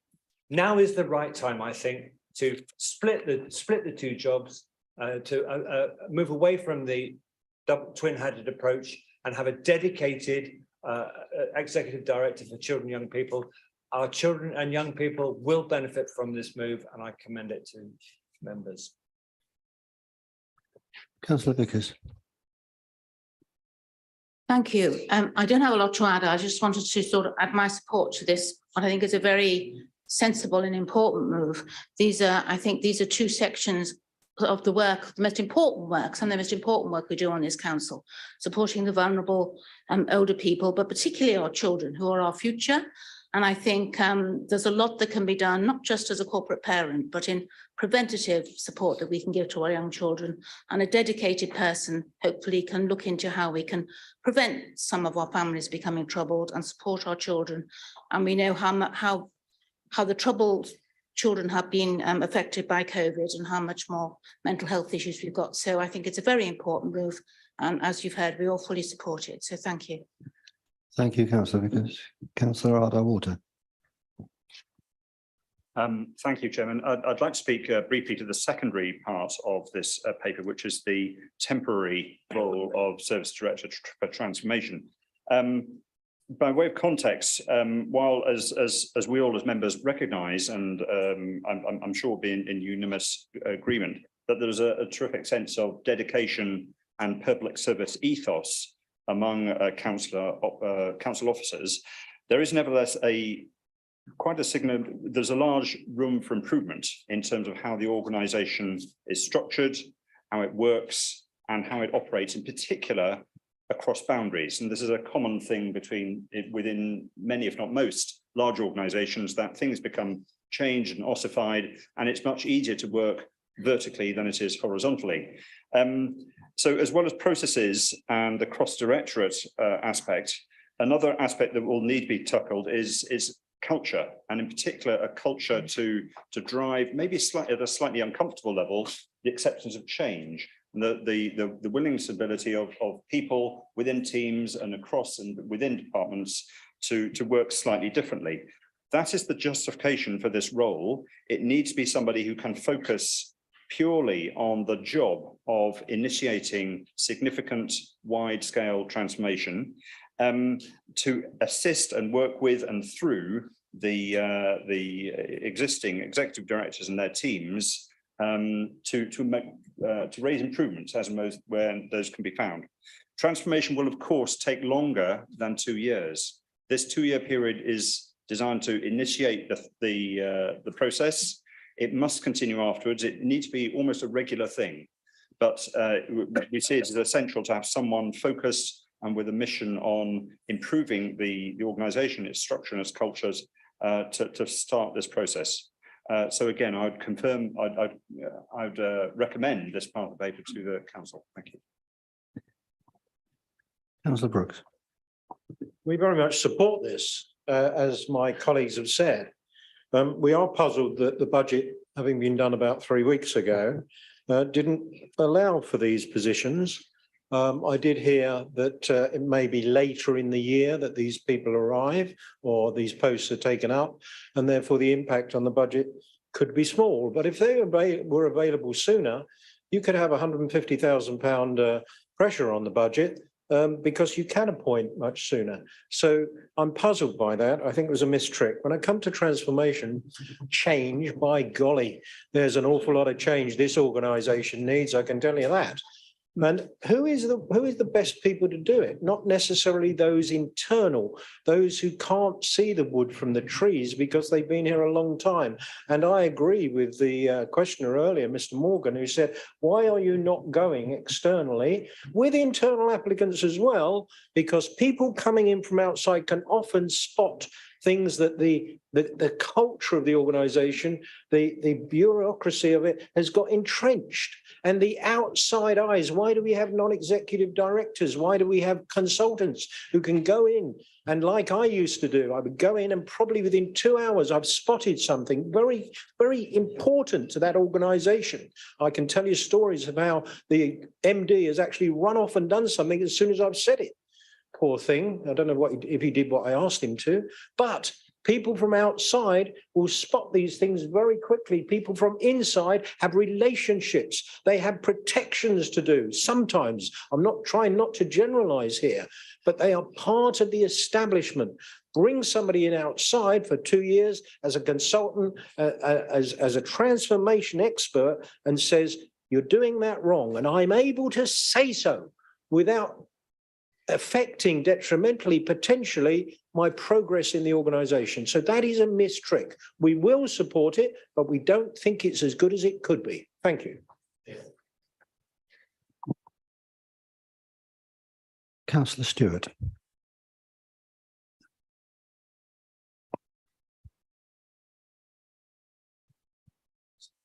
I'm really pleased to actually hear that we've got support for this, and I'll talk first about the children and adult social care executive director roles, because those are obviously close to my heart.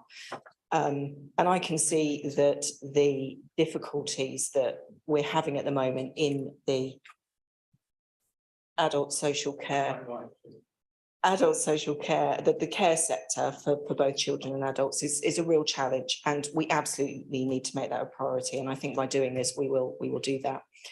Now, I haven't got as much experience as Councillor Brooks has in recruitment, but I have worked in lots of businesses in the private sector for pretty much most of my career, to be honest.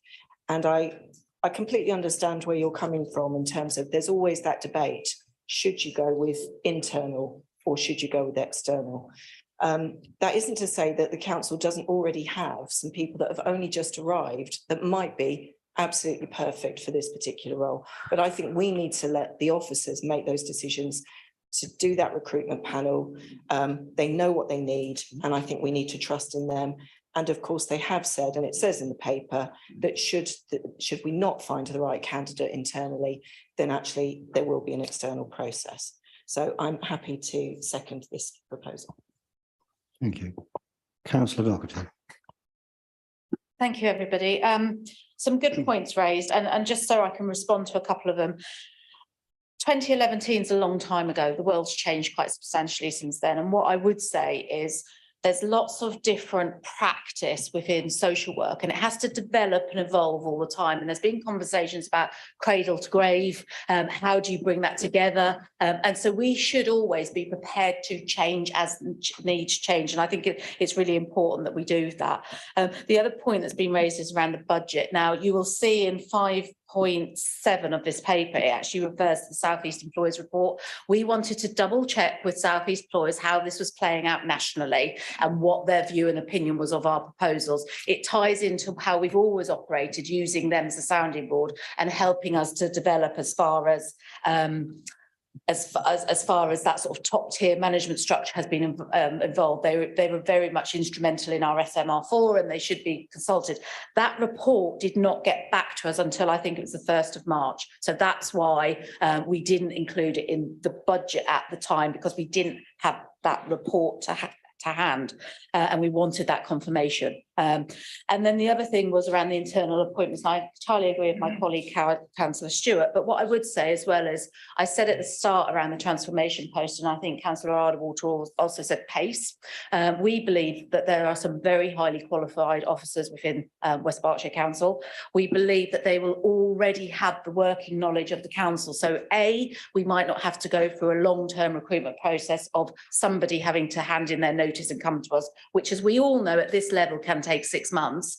And B, we know that when you come into a new organisation, having recently done it myself, actually, you spend the first 3 to 6 months getting to grips with that organisation and understanding that organisation. So I think there's some real benefits of getting an internal candidate. And not only that, I want to encourage the development of our team. I think there's some wonderful people here that should be encouraged. But when we get to the point of selection, there will be a members panel and it will be a members decision.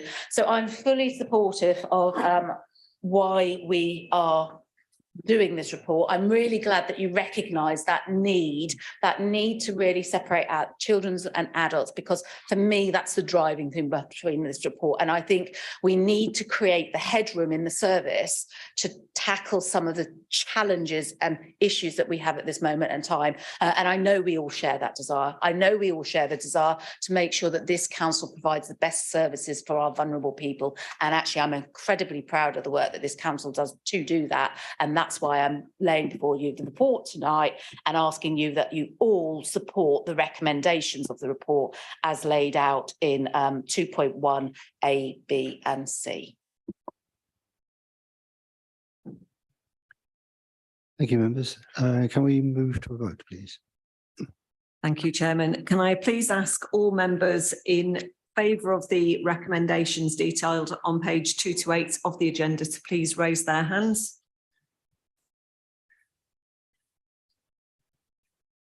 Thank you. I think that appears to be unanimous, but I will just check any against or abstentions. No, I think that was unanimously approved, Chairman. Thank you very much for that, members. Members, we've been going for 2 hours, conscious of that. We have a few items left on the agenda. I propose a short break, but can we make it 5 minutes? I know that will be 10, so I'm going to restart promptly at 10 past, just after 10 past, 12 past.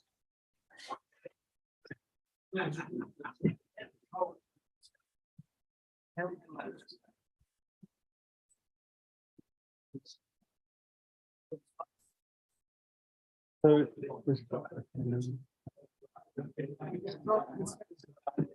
thank you for your help in spotting people. Thank you for your help in spotting people. Yeah, it is. Well, Jeff,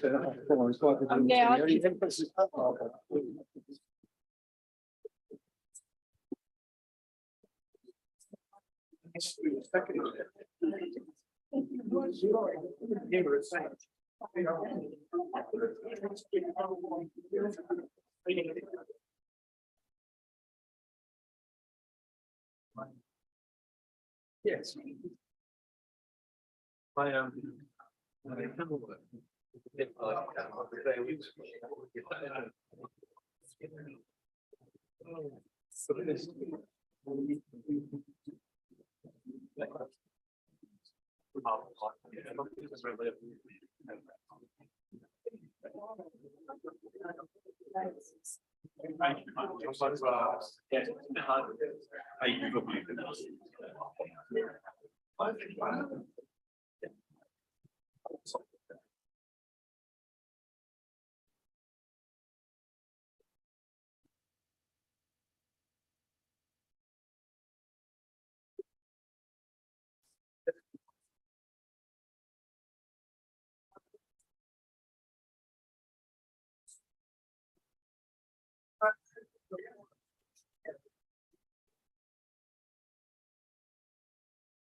Yeah, as I say.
And so we'll turn to item, which was item 16 on our original agenda, statutory pay policy. Could I invite Councillor Marino to move the proposal, please? Happy to move that, Chairman. Yeah. And this is seconded by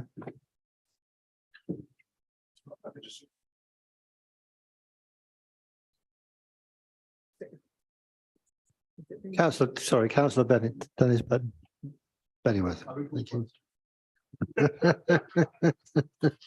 I'd like to reserve my right, Chairman. Okay, thank you.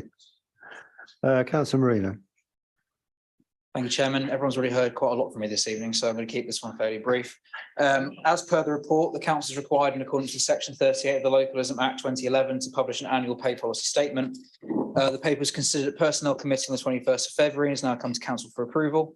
It's recommended that the council adopt and approve the statutory pay policy statement for publication from the 1st of April, and that the council delegates authority to the Service Director for Strategy and Governance in consultation with the portfolio holder for internal governance and strategic partnerships to update the policy following any pay awards to be effective from the 1st of April. Members will have noted from the last item, item 19, that the recommendations on there noted that the pay policy should be updated to reflect the proposals and recommendations we've just adopted. So just wanted to highlight that for members' attention. Other than that, nothing further to add at this stage. Thank you. Does any member wish to speak on this? Councillor Brooks. Happy to support. Went through Personnel Committee in this very room. And I think we could get a bit of a wriggle on this one, I think. Thank you for the offer, Councillor Brooks. Could I then turn to Councillor Bennyworth if no one else wishes to speak? Thank you, Chairman. I suggest we wriggle away.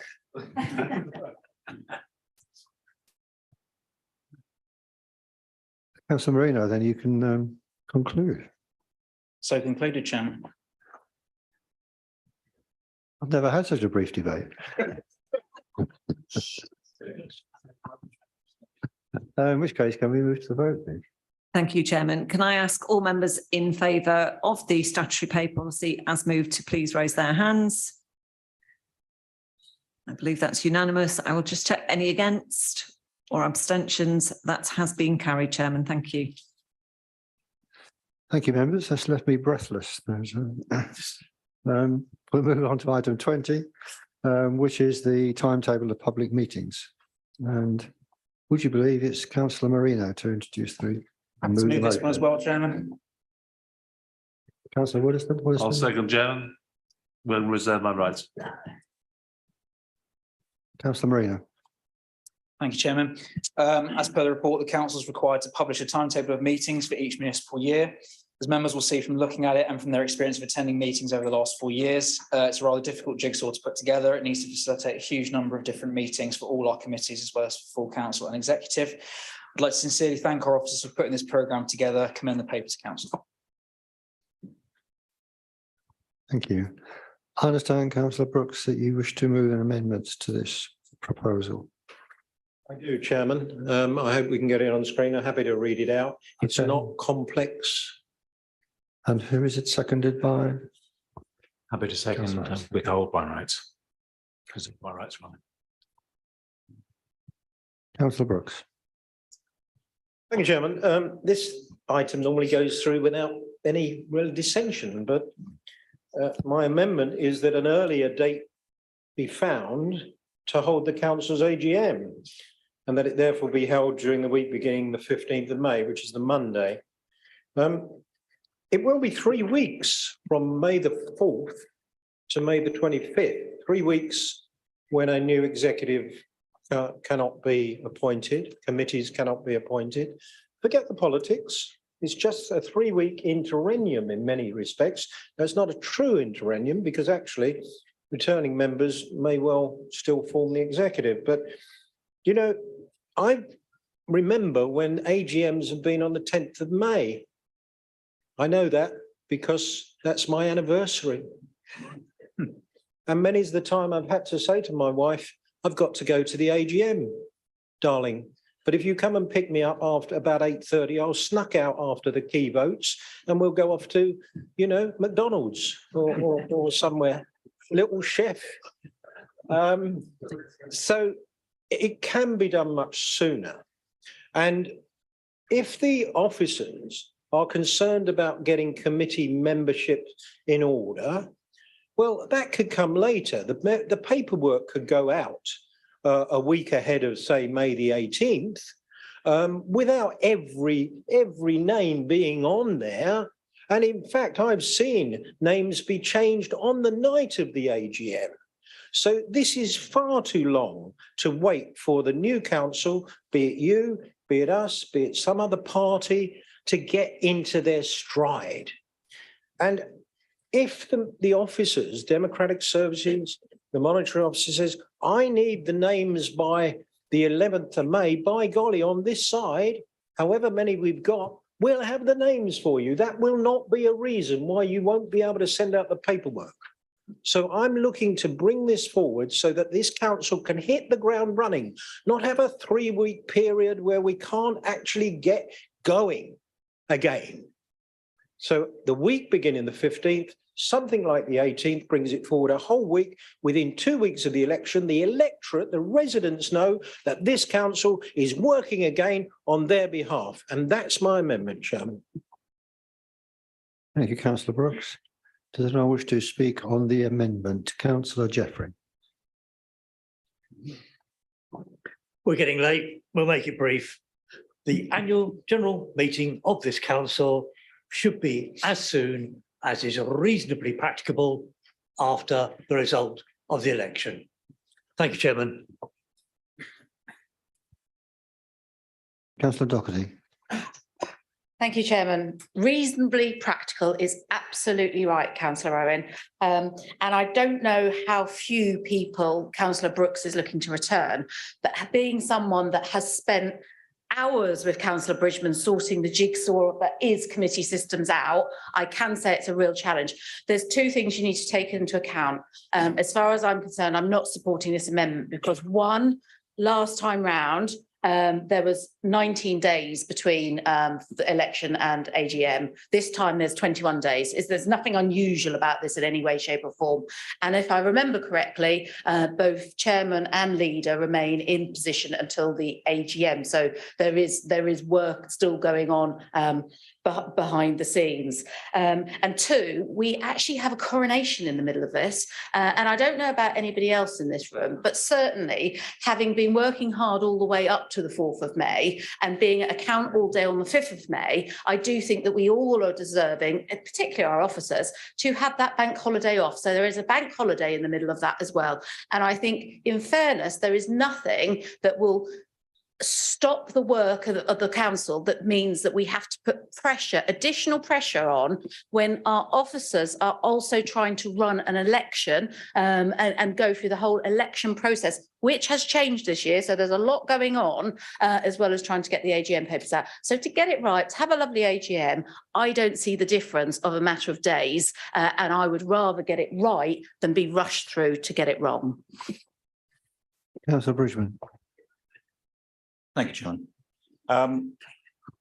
Councillor Hilary Cole regularly tells us, and I entirely agree with her, that this council is member-led, officer advised.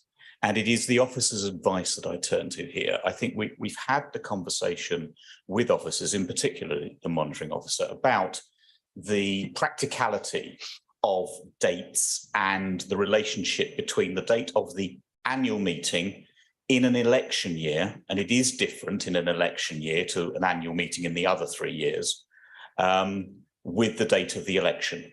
And the advice we've received is that this is the best date, the earliest, realistically the earliest date that officers can do the work they need to in order to get the meeting together and get it before council. So, Chairman, I'm in favour of the original paper. I'm not in favour of the amendment, very much because I expect officers to advise, and when they advise with proper reason, I listen to them. Thank you, Chairman. Councillor Marsh.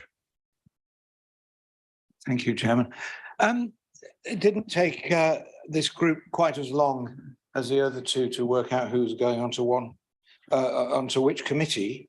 But although we hope we'll have a bigger problem with that this time, I don't think it's going to take us 3 weeks. And I don't think it should take anyone 3 weeks. I don't buy this argument about sorting out the committees, even if you do have, as the ruling group currently has, 24. And I take the point about the officers, but we just feel that a fortnight feels about right. And as has been said, and I did notice one or two of the more senior members nodding when the point was made that it used to be much quicker than this. I can't see, and we hope that the officers will be able to work within this time frame and still have the bank holiday off, which doesn't come in the middle of it. It comes straight after the election. We'll all be sleeping it off or going off for a nice drink at the various street parties or whatever we'll be doing on the bank holiday. No one expects the officers to work then. But 2 weeks feels about right to me and to our group. So we're supporting this amendment. Thank you. Thank you. Councillor Abbs. Yeah, thank you very much. Oh, well, I can assure you that, you know, we would not be any barrier under any condition whatsoever to there being an earlier meeting. History says that it's always been an earlier meeting, or at least the last, when we checked the last 4 cycles, was it? I think we had a look that it's faster than this. Coronation is just a day. It's a very important day. It should be a very pleasant day, but it's just one day. And officers, of course, will have the day off. Why wouldn't they? Like everybody else does. So, you know, what possible reason can there be for this one meeting not to be brought forward? I'm sure under any circumstances, if the Conservative do get back into power, you'll be ready for that date. So would we, so would the Greens, so would any ruling party. It's really not that hard to do that jigsaw, unless, of course, you've got to do a lot of horse trading. But we're not in that situation.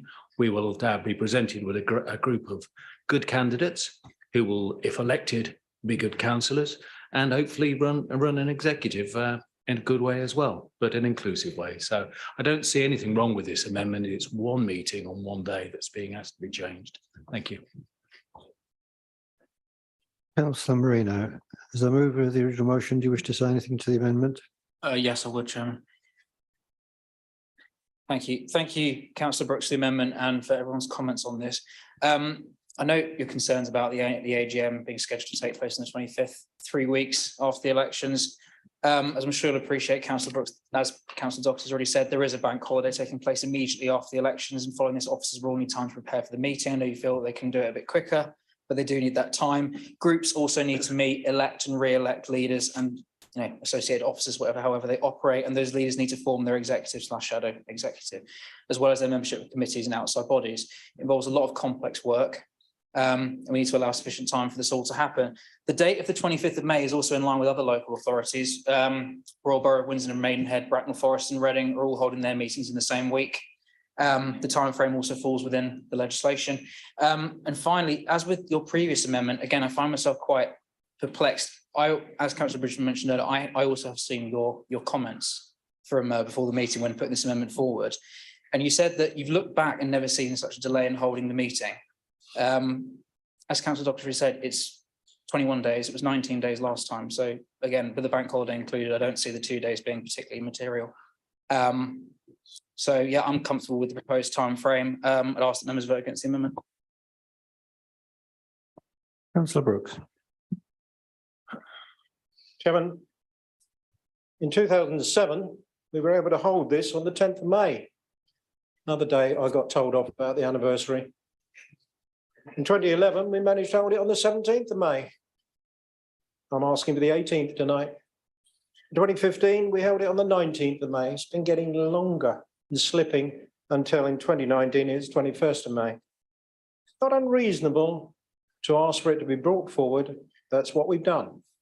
But in the time-honoured fashion, because you have the votes, you're going to vote it down.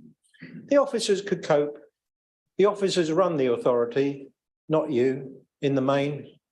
The officers would cope if it was brought forward. But you're going to vote it down. Let me say this to you. It might be the last vote you win in this chamber for some considerable time.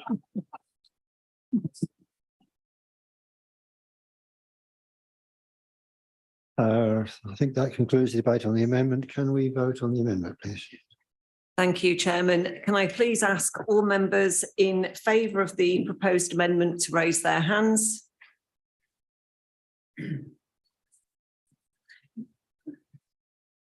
And those against? Thank you. That proposed amendment has failed, and we therefore move back to the substantive motion. Can we move back therefore to the original motion? Does anyone wish to speak to the basic motion?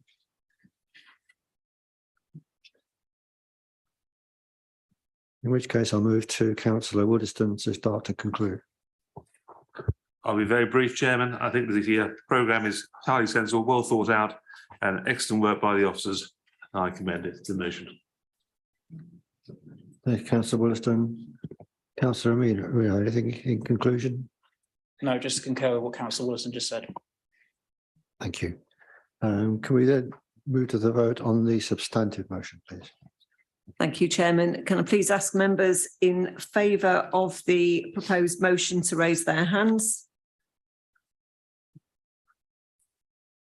And those against?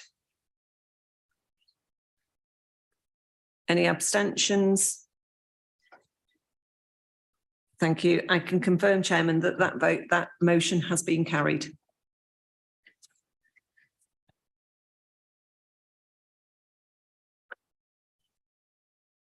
Members, we now move to item 21, which is 3 notices of motion. I would like to take these in the order of motion A, motion C, and lastly, motion B, if that's okay.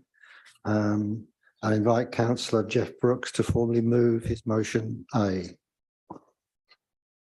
Chairman, this motion is all about the way that this council administers SIL assessments. I'm not going to repeat the case of Mr McCabe and Mrs Dobson, except to say that I think it is completely unacceptable for a petition. Are you moving the motion or introducing it?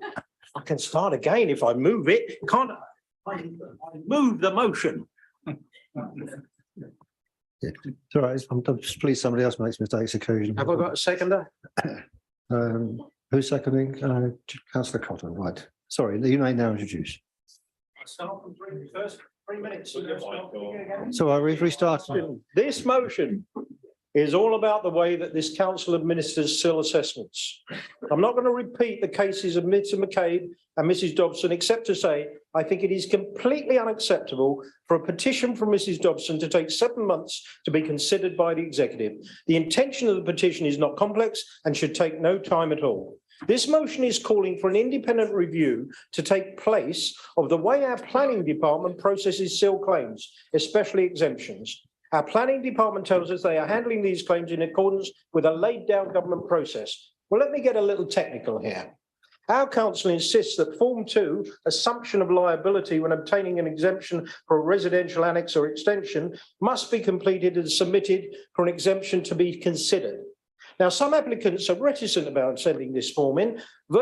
This form virtually accepts any charge that might be levied if an exemption is not granted. Something of a blank check, Chairman. But here's the thing.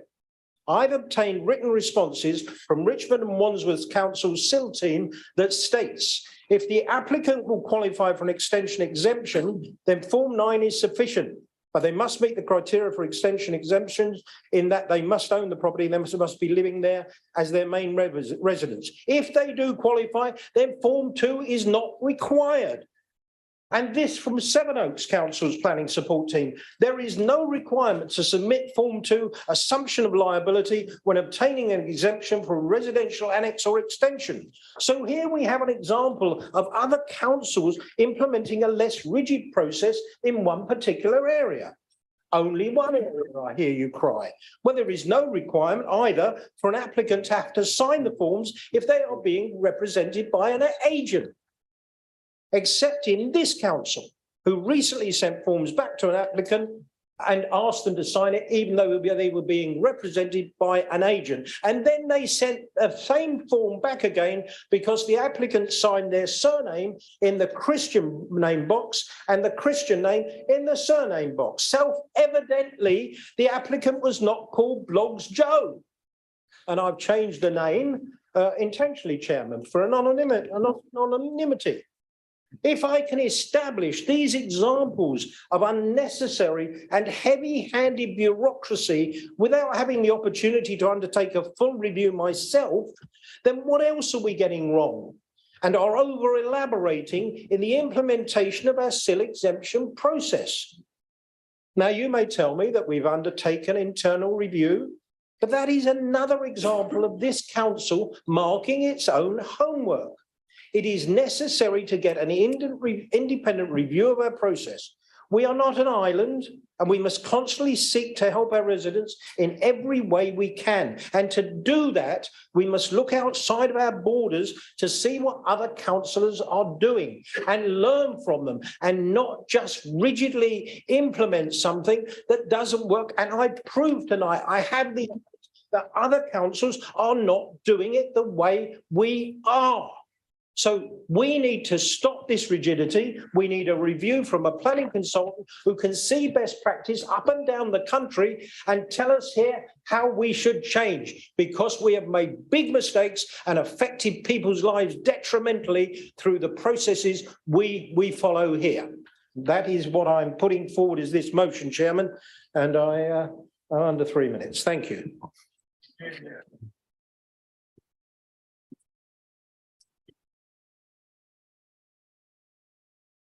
Thank you, Councillor Brooks. I will advise that we will not debate this motion tonight, but we refer it to the executive without further discussion. Thank you for your introduction. Can we move to motion C? And can I invite Councillor Adrian Abbs to formally move this motion? Yep, I'd like to move my motion in my name. Thanks. And the second the motion is Councillor Pattenden.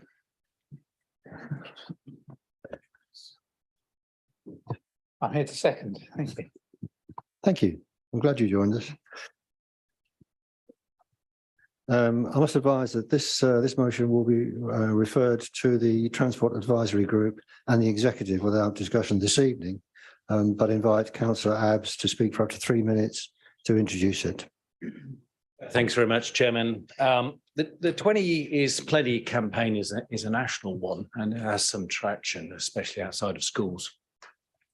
I do believe as a council we can get behind it, but it should be noted that it's in the Lib Dem manifesto anyway, so we will deliver it if we take charge. It promotes safety, noise reduction and air quality improvements. At the moment, it can be done, but we have a lot of things in the way. This Lib Dem motion seeks to move from a maybe as a standard response to a yes. Some may ask if there's a need for a change. Well, the answer is a resounding yes. So let's take the example of Newbury Central Ward, which requested a 20-mile-per-hour zone covering Argyle, Hampton and Derby roads. It was presented late 2020. It was approved in September 2021. It's not implemented. It's taking 18 months when something like 6 months would be much more appropriate for this type of request. So I'd like the council to commit to, first, having officers develop a workable scheme as soon as possible with a target of implementation during 2023. That includes an assumption of saying yes, should over 50% of a street petitions the council for a 20-mile-per-hour street. I'd also like changing any relevant parts of the current West Berkshire processes to be in line with that, and there's being in line with the new scheme developed by those officers. Finally, to provide support to the residents on how the scheme would work once it's developed, and some tools so they can more easily collate the names and signatures that provide the evidence of the greater than 50% in favour on the street. It makes us as a council so that people can truly say we are a listening council and a responsive one, something I think we all strive for. Thank you. Thank you, Councillor Abbs. Can we now then move to motion B, which is in the name of Councillor Caroline Culver, to understand, move the motion with alterations. Thank you, Chairman. I propose the motion. And who seconds the proposal? I second the proposal, Thank you, councillor Masters. Councillor Cullen. Thank you very much, Chairman. Past 4 years have seen the residents of West Berkshire and the council rise to many challenges, including the COVID-19 pandemic, providing homes and support for people fleeing war in Ukraine and the cost of living crisis. We would like to thank all officers and members for their service during this term of office. We would also like to pay tribute to those we have lost, including Councillor Peter Argyle and officers. I would like to share the words of one of our senior managers, John Winstanley. Stuart Clark was known fondly as the gentleman surveyor and worked tirelessly in his pursuit of funding to help protect the residents of West Berkshire from the devastating floods the district has witnessed through the years. Stuart was successful in bringing tens of millions of pounds into the district and using it to deliver essential infrastructure.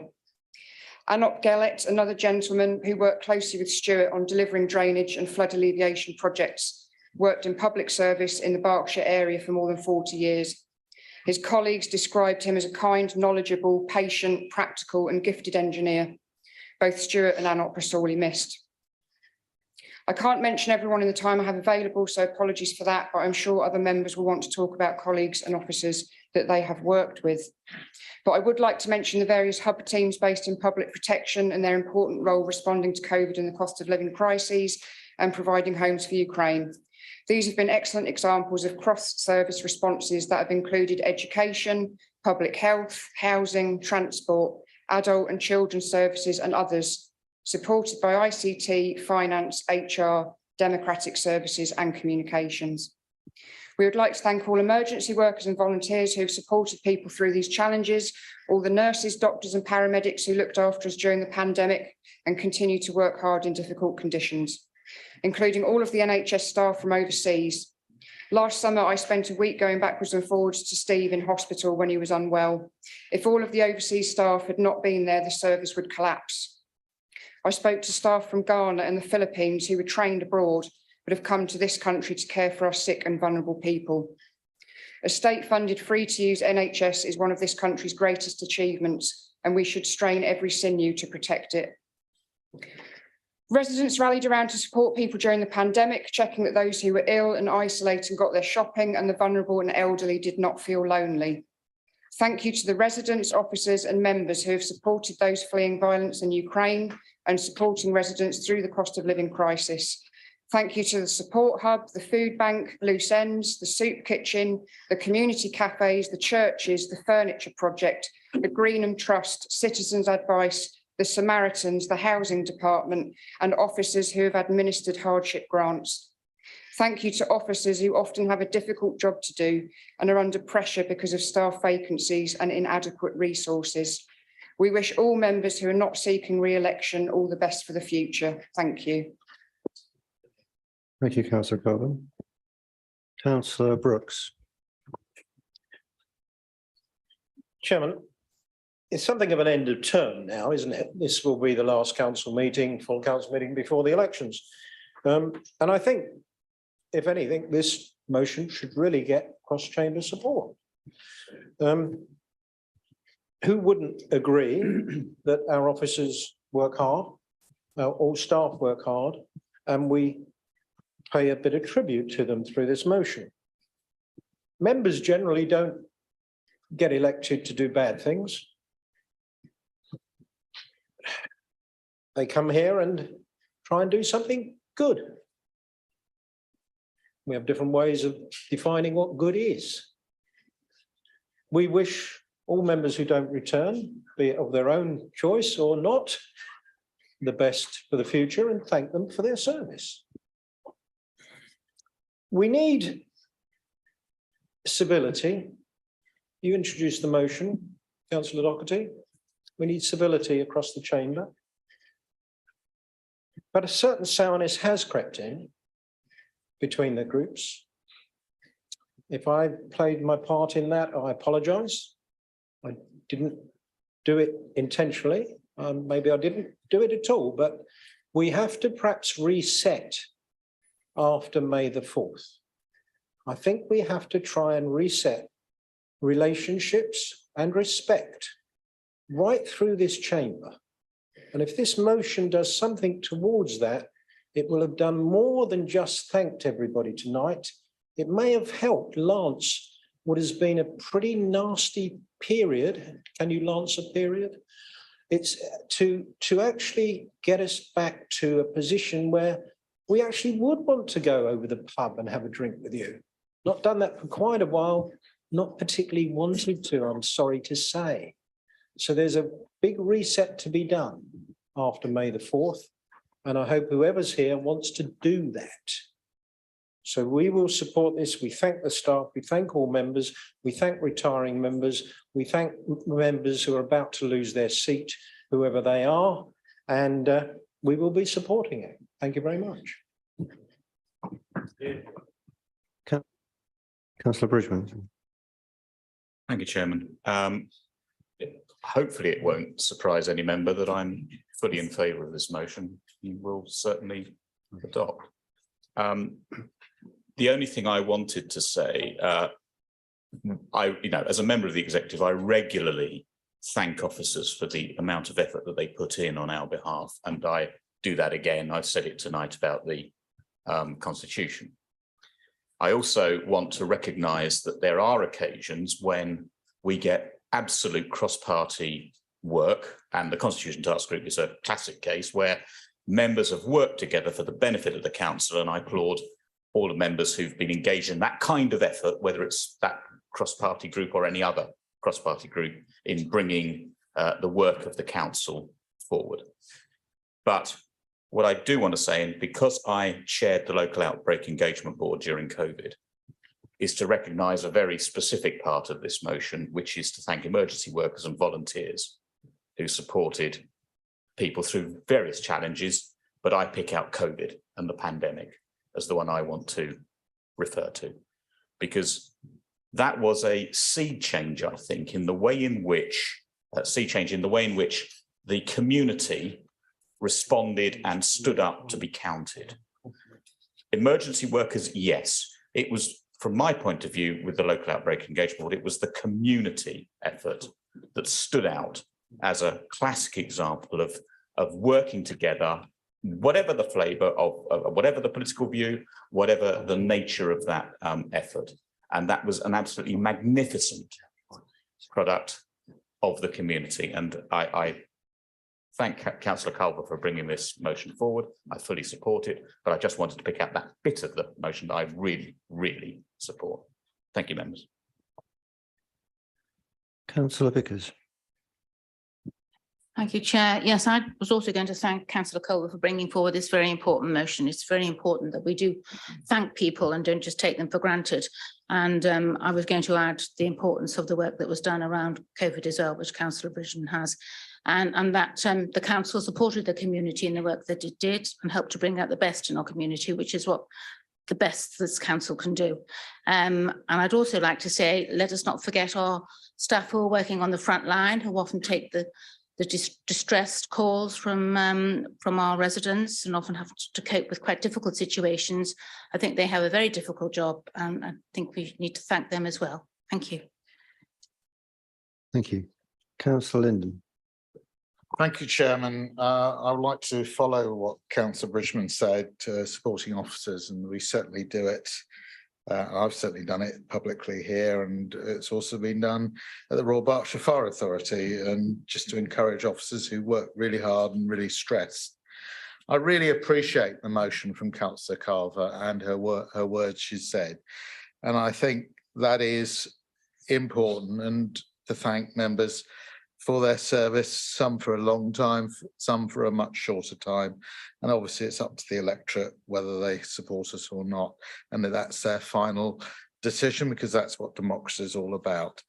But I would say, and it has breached sometimes, that we also need civility and respect. And that is an important thing I would like to stress. And I would like to see that come back to this council. I've served this council for 35 years, and it's important that we respect one another, even if we have political disagreements. Thank you. Councillor Abbs. Yeah, thanks very much, Chairman. Given the opportunity, I'd I still think of myself as new to all this, being one of the 2019 intake. And yeah, I'll have to say that that first year was an eye opener, and without the officers' support, people like Sarah over there, who helped me through an initial incident that happened. But yeah, I think we've all learned a lot, and we need the officers to support us as we learn the processes of how to become a councillor. But there are some exceptional officers here. John Winstanley is one. He's already got a mention tonight, but he's incredibly responsive. So is Paul Henry. I'm a Greenham Parish councillor as well, and his support over at the Diamond, letting us know what can and can't be done there is just really good. But even like people, not even like, but even like, so even people like Eric Owens and Simon Till, they must be pretty bored of all the questions I ask. I'm on Western Area Planning. As you all know, I ask an awful lot of questions to make sure I've got all the detail. And the officers are generally very good at coming back with the information I need beforehand. Same with Joseph here, and especially Kofi. Kofi and I don't always agree. Kofi's looks after waste services and so on.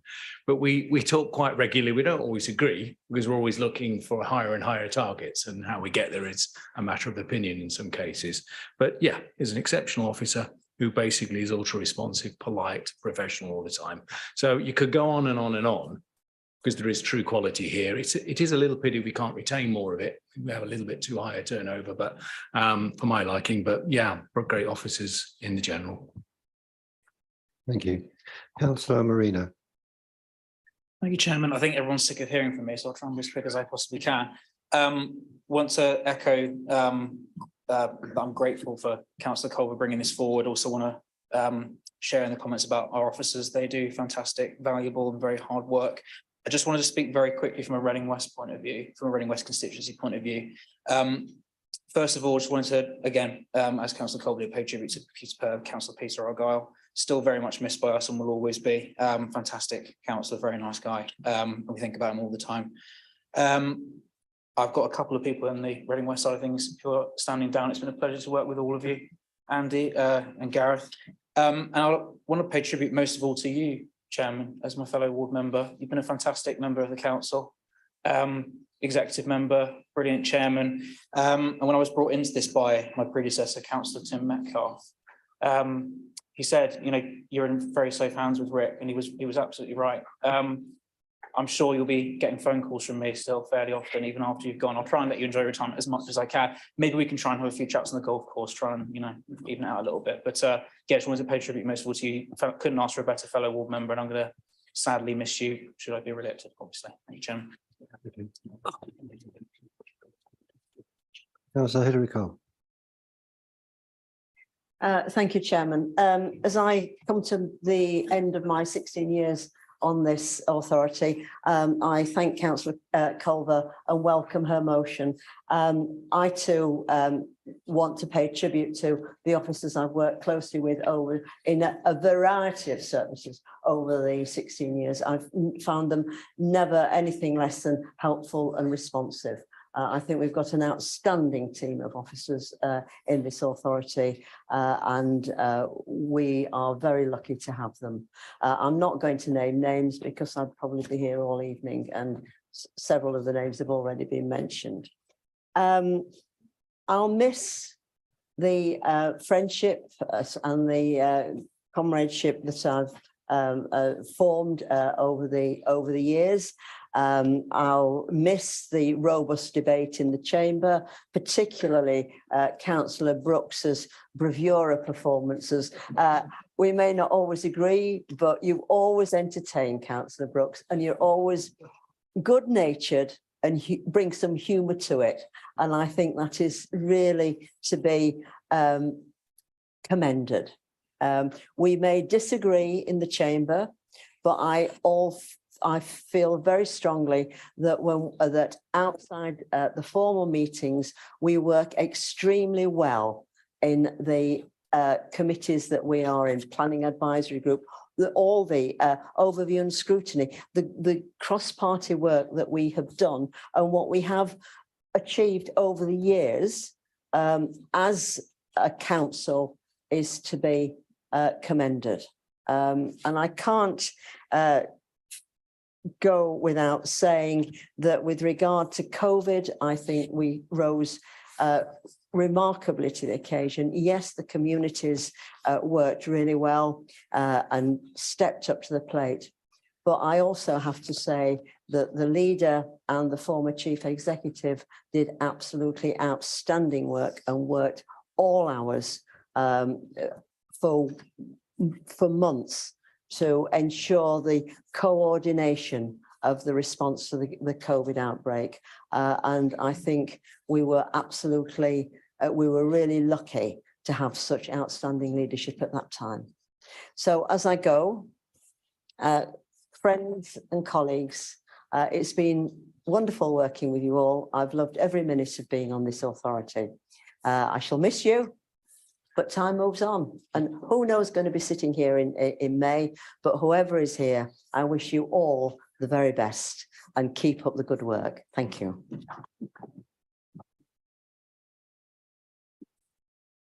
Councillor Pask. Chairman, thank you. I commend this motion as well and thank Councillor Culver for bringing it before us. Members come and indeed some members will go. Some absolutely, some may not wish to. But without our amazing team of officers who provide that stability, West Berkshire Council wouldn't exist. So I commend and add my thanks to all of them too. Returning to the motion, specifically it says to thank all emergency workers. That's a given. They all did a fantastic job. I mentioned volunteers when I first spoke at the beginning of this meeting, Chairman. I don't just mean the voluntary organisations.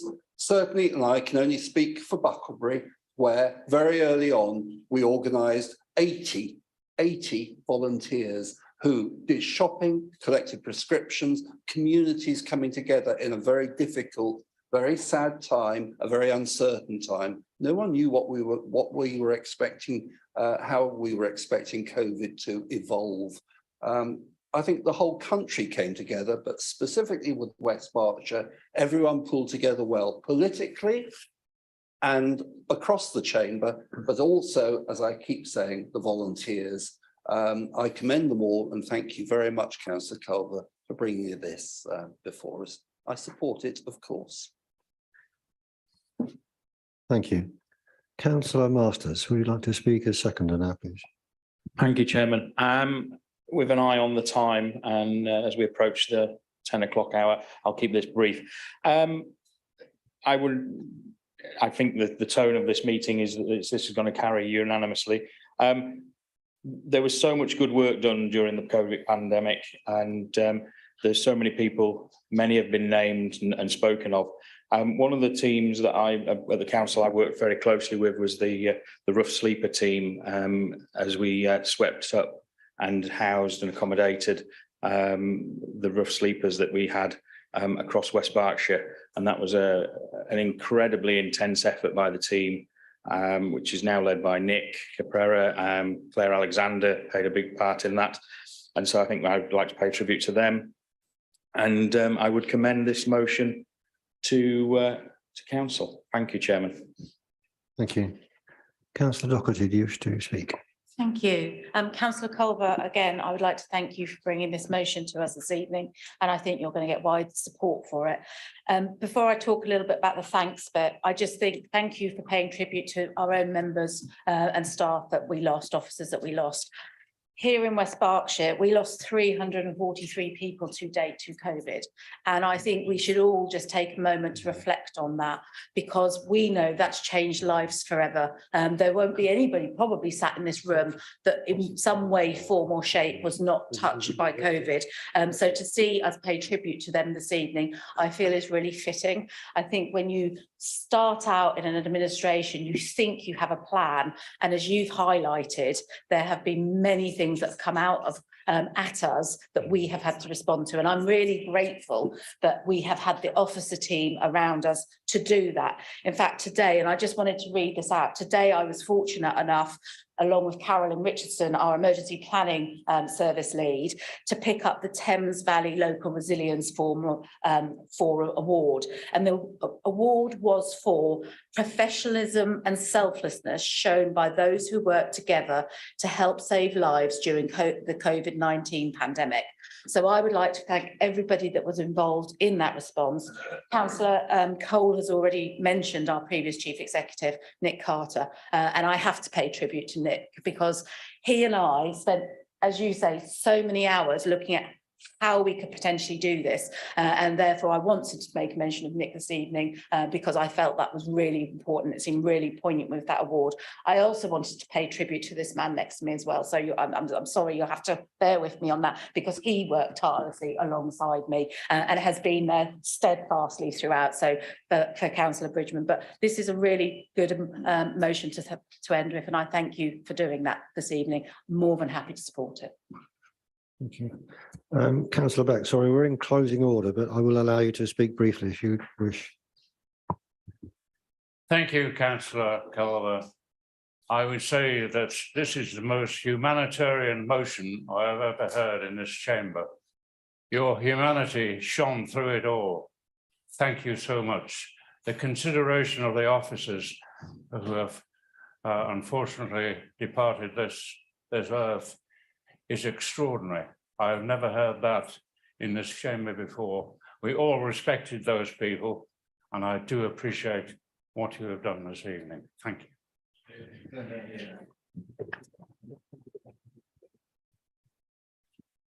Councillor Culver. Thank you very much indeed for your contributions, colleagues. I haven't got anything else to add. Thank you. Thank you, members. We will move to a vote on this motion. Thank you, Chairman. Can I please ask all members who wish to support this motion to please raise their hands? I believe that is unanimous. Thank you. That motion has been approved. Thank you, members, for that positive contribution. Just in the nick of time,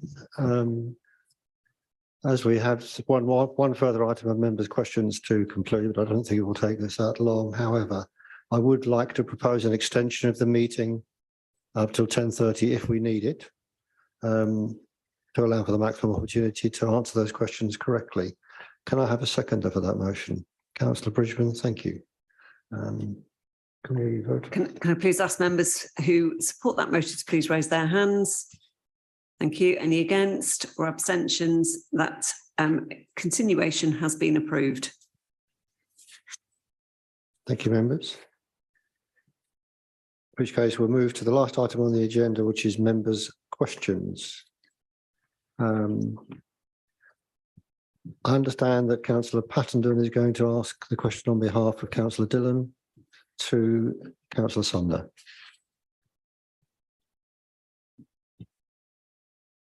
Thank you, Chairman, and thank you, Councillor Pattenden, for asking the question on behalf of Councillor Dillon. I hope his day hasn't been too traumatic. The consultants were asked to produce a draft Newbury Town Centre Conservation Area appraisal for consultation as part of the work done on the Newbury Town Centre Master Plan. The Newbury Town Centre Conservation Area appraisal is a draft document, and I want to highlight that again, draft document, which has now been widely consulted on.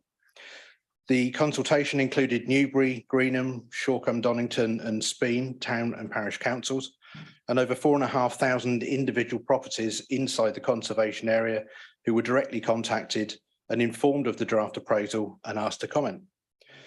As set out in Chapter 2, paragraph 2.1 of the appraisal, this document covers all aspects set out by Historic England's 2019 guidance on conservation area designation, appraisal and management.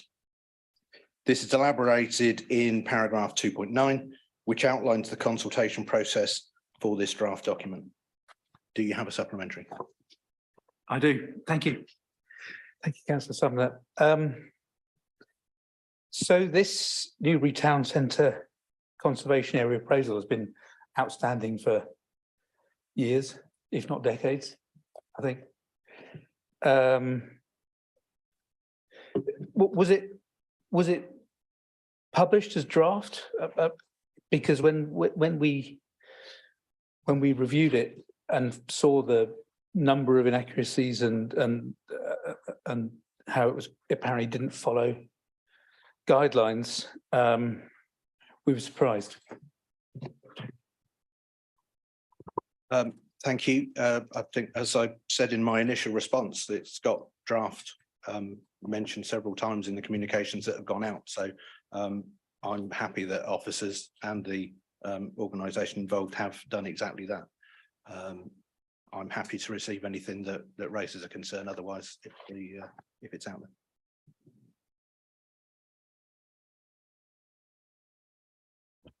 Question B is also aimed at Councillor Sumner from Councillor Abbs. Thank you, Chairman, and thank you, Councillor Abbs, for your question. Approximately 700 individuals or organisations have made responses to the Regulation 19 consultation on the Local Plan Review 22 to 39 proposed submission document. Appropriate resources have been brought in from within the Place Directorate in order to compile the responses, and once due consideration has been given to it, once due consideration has been given, it is anticipated that this element of the process will be completed in the very near future. Do you have a supplementary? Yes, thank you very much, Councillor Sumner. Appropriate resources is an interesting term to use, because considering our planning department is meant to be massively overworked. So I'm just wondering, given that you've brought in this appropriate resources, what money is being spent on overtime and on those officers to undertake this work? How much is all of this rushed kind of consultation? What's the word I'm looking for? Bringing together of the feedback into us before it's submitted. How much time is actually going to cost us to do that in a rushed manner rather than the relaxed manner that was called for? Yeah. I don't think anything on this programme of work should be considered to be relaxed. I think it's appropriately focused and worked upon. I don't have figures to answer that question, and I'm happy if we have them available to provide that answer in a written. But I think, as we know from questions that have been asked previously of that kind, it's not likely that that has been recorded as such.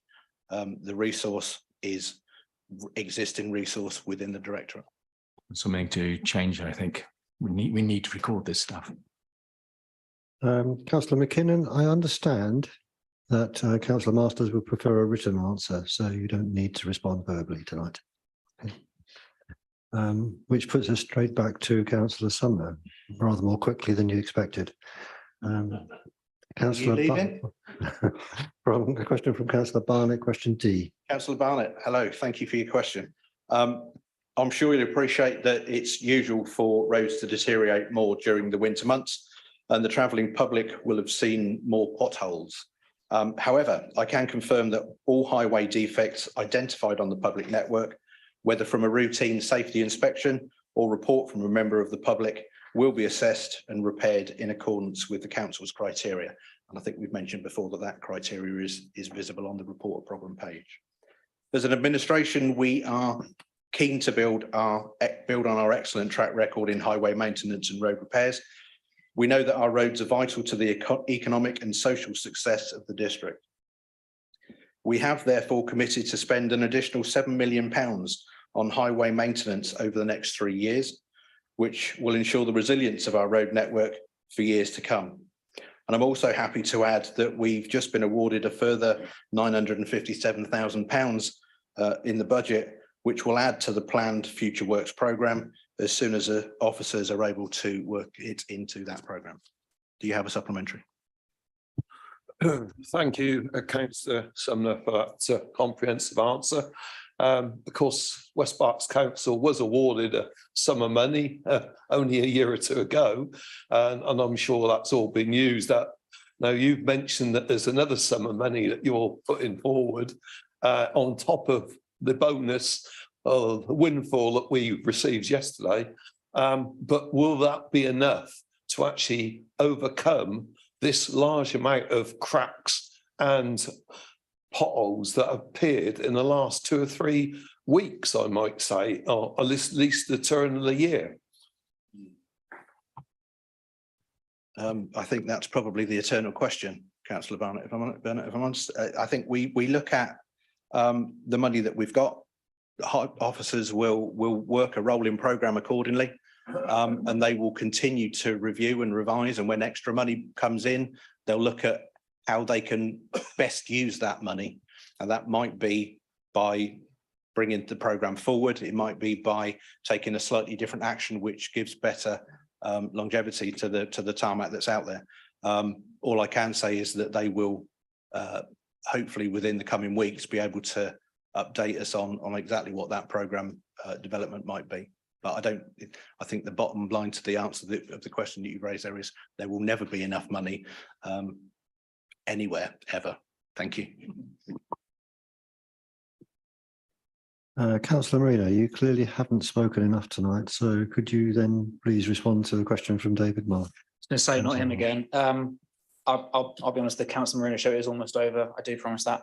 Thank you, Councillor Marsh. The exact figure for West Berkshire is unknown. However, as I've said previously in the chamber, according to research conducted by the Cabinet Office nationally, approximately 98% of people already possess one of the acceptable forms of ID. Do you have a supplementary question? Yes, I do. Bearing in mind that elections are on everyone's mind, and if you consider the turnout in West Berkshire 4 years ago, so in Tilehurst and Purley, your ward, it was 33%. In the rest of Tilehurst, it was 28%. In Clay Hill, it was 27%, just about slightly better than 1 in 4. Even in the wards where the turnout was highest, such as Newbury, Wash Common and Ridgeway, where it was 47%, that's still fewer than half the voters. And I just wonder why you consistently support something that makes it harder for people to vote rather than encouraging them to vote and making it easier. Thank you. Thank you, Councillor Marsh. As I've said this before a couple of times now, voter ID isn't new in the UK. It's been in Northern Ireland for a while. Based on what we've seen in Northern Ireland, it hasn't had a material impact on turnout. Like I said, the vast majority of the district already have acceptable forms of ID. There is a national campaign alerting people to this fact. We are doing things locally. I'm not at all concerned about any voter suppression or any severe impact on turnout. Could we turn to question F, also from Councillor Marsh? It's me again. Thank you, Councillor Marsh. 96. Do you have a supplementary question?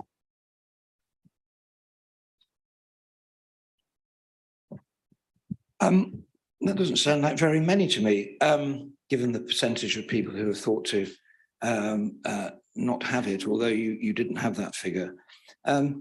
James Jamieson, who we all know is the Conservative chair of the Local Government Association, said last week, quote, "We remain concerned about the potential for election staff to be overwhelmed with inquiries and voter authority certificate applications when polling cards go out." In other words, when a lot of people suddenly realise that they need this. Do you not have any concerns at all about how we have an excellent elections department here, but do you not have any concerns that he might be right and that they might get overwhelmed? Thank you, Councillor Marsh. Well, there is always the opportunity for any department to be overwhelmed. I haven't heard of any concerns so far. Of course, if any do arise, I will deal with that appropriately, but I don't have any concerns at this moment in time.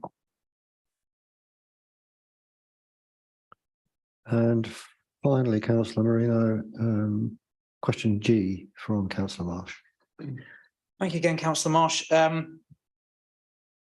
A new burdens funding grant for West Berkshire has been received, £27,844 from the Department for Levelling Up, Housing and Communities for the period up to 31st of March. After the 1st of April, a further allocation of £54,970 will be issued.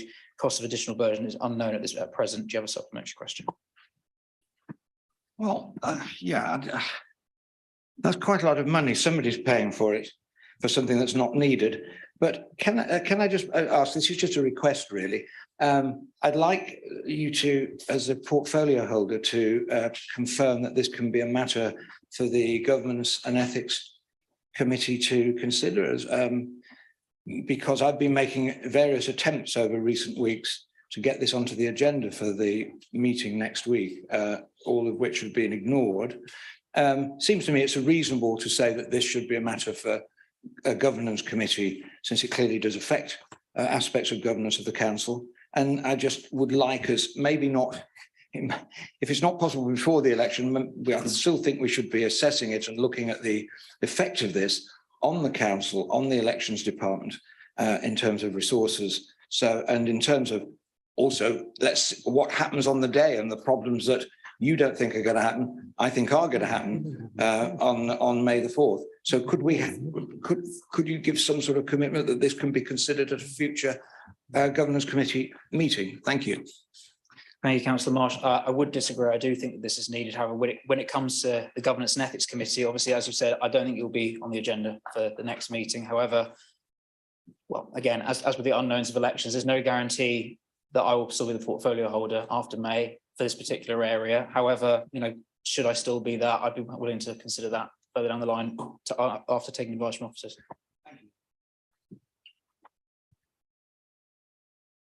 Thank you, councillors. That concludes the members' questions and indeed concludes the business for this evening. So thank you very much for your attention. This has been my last meeting as chairman of this council. And I would like to thank you all for your respect and cooperation over the last 12 months or so. It's helped me considerably and I hope it's been productive. So good luck to everyone in the future and a safe journey home. Thank you.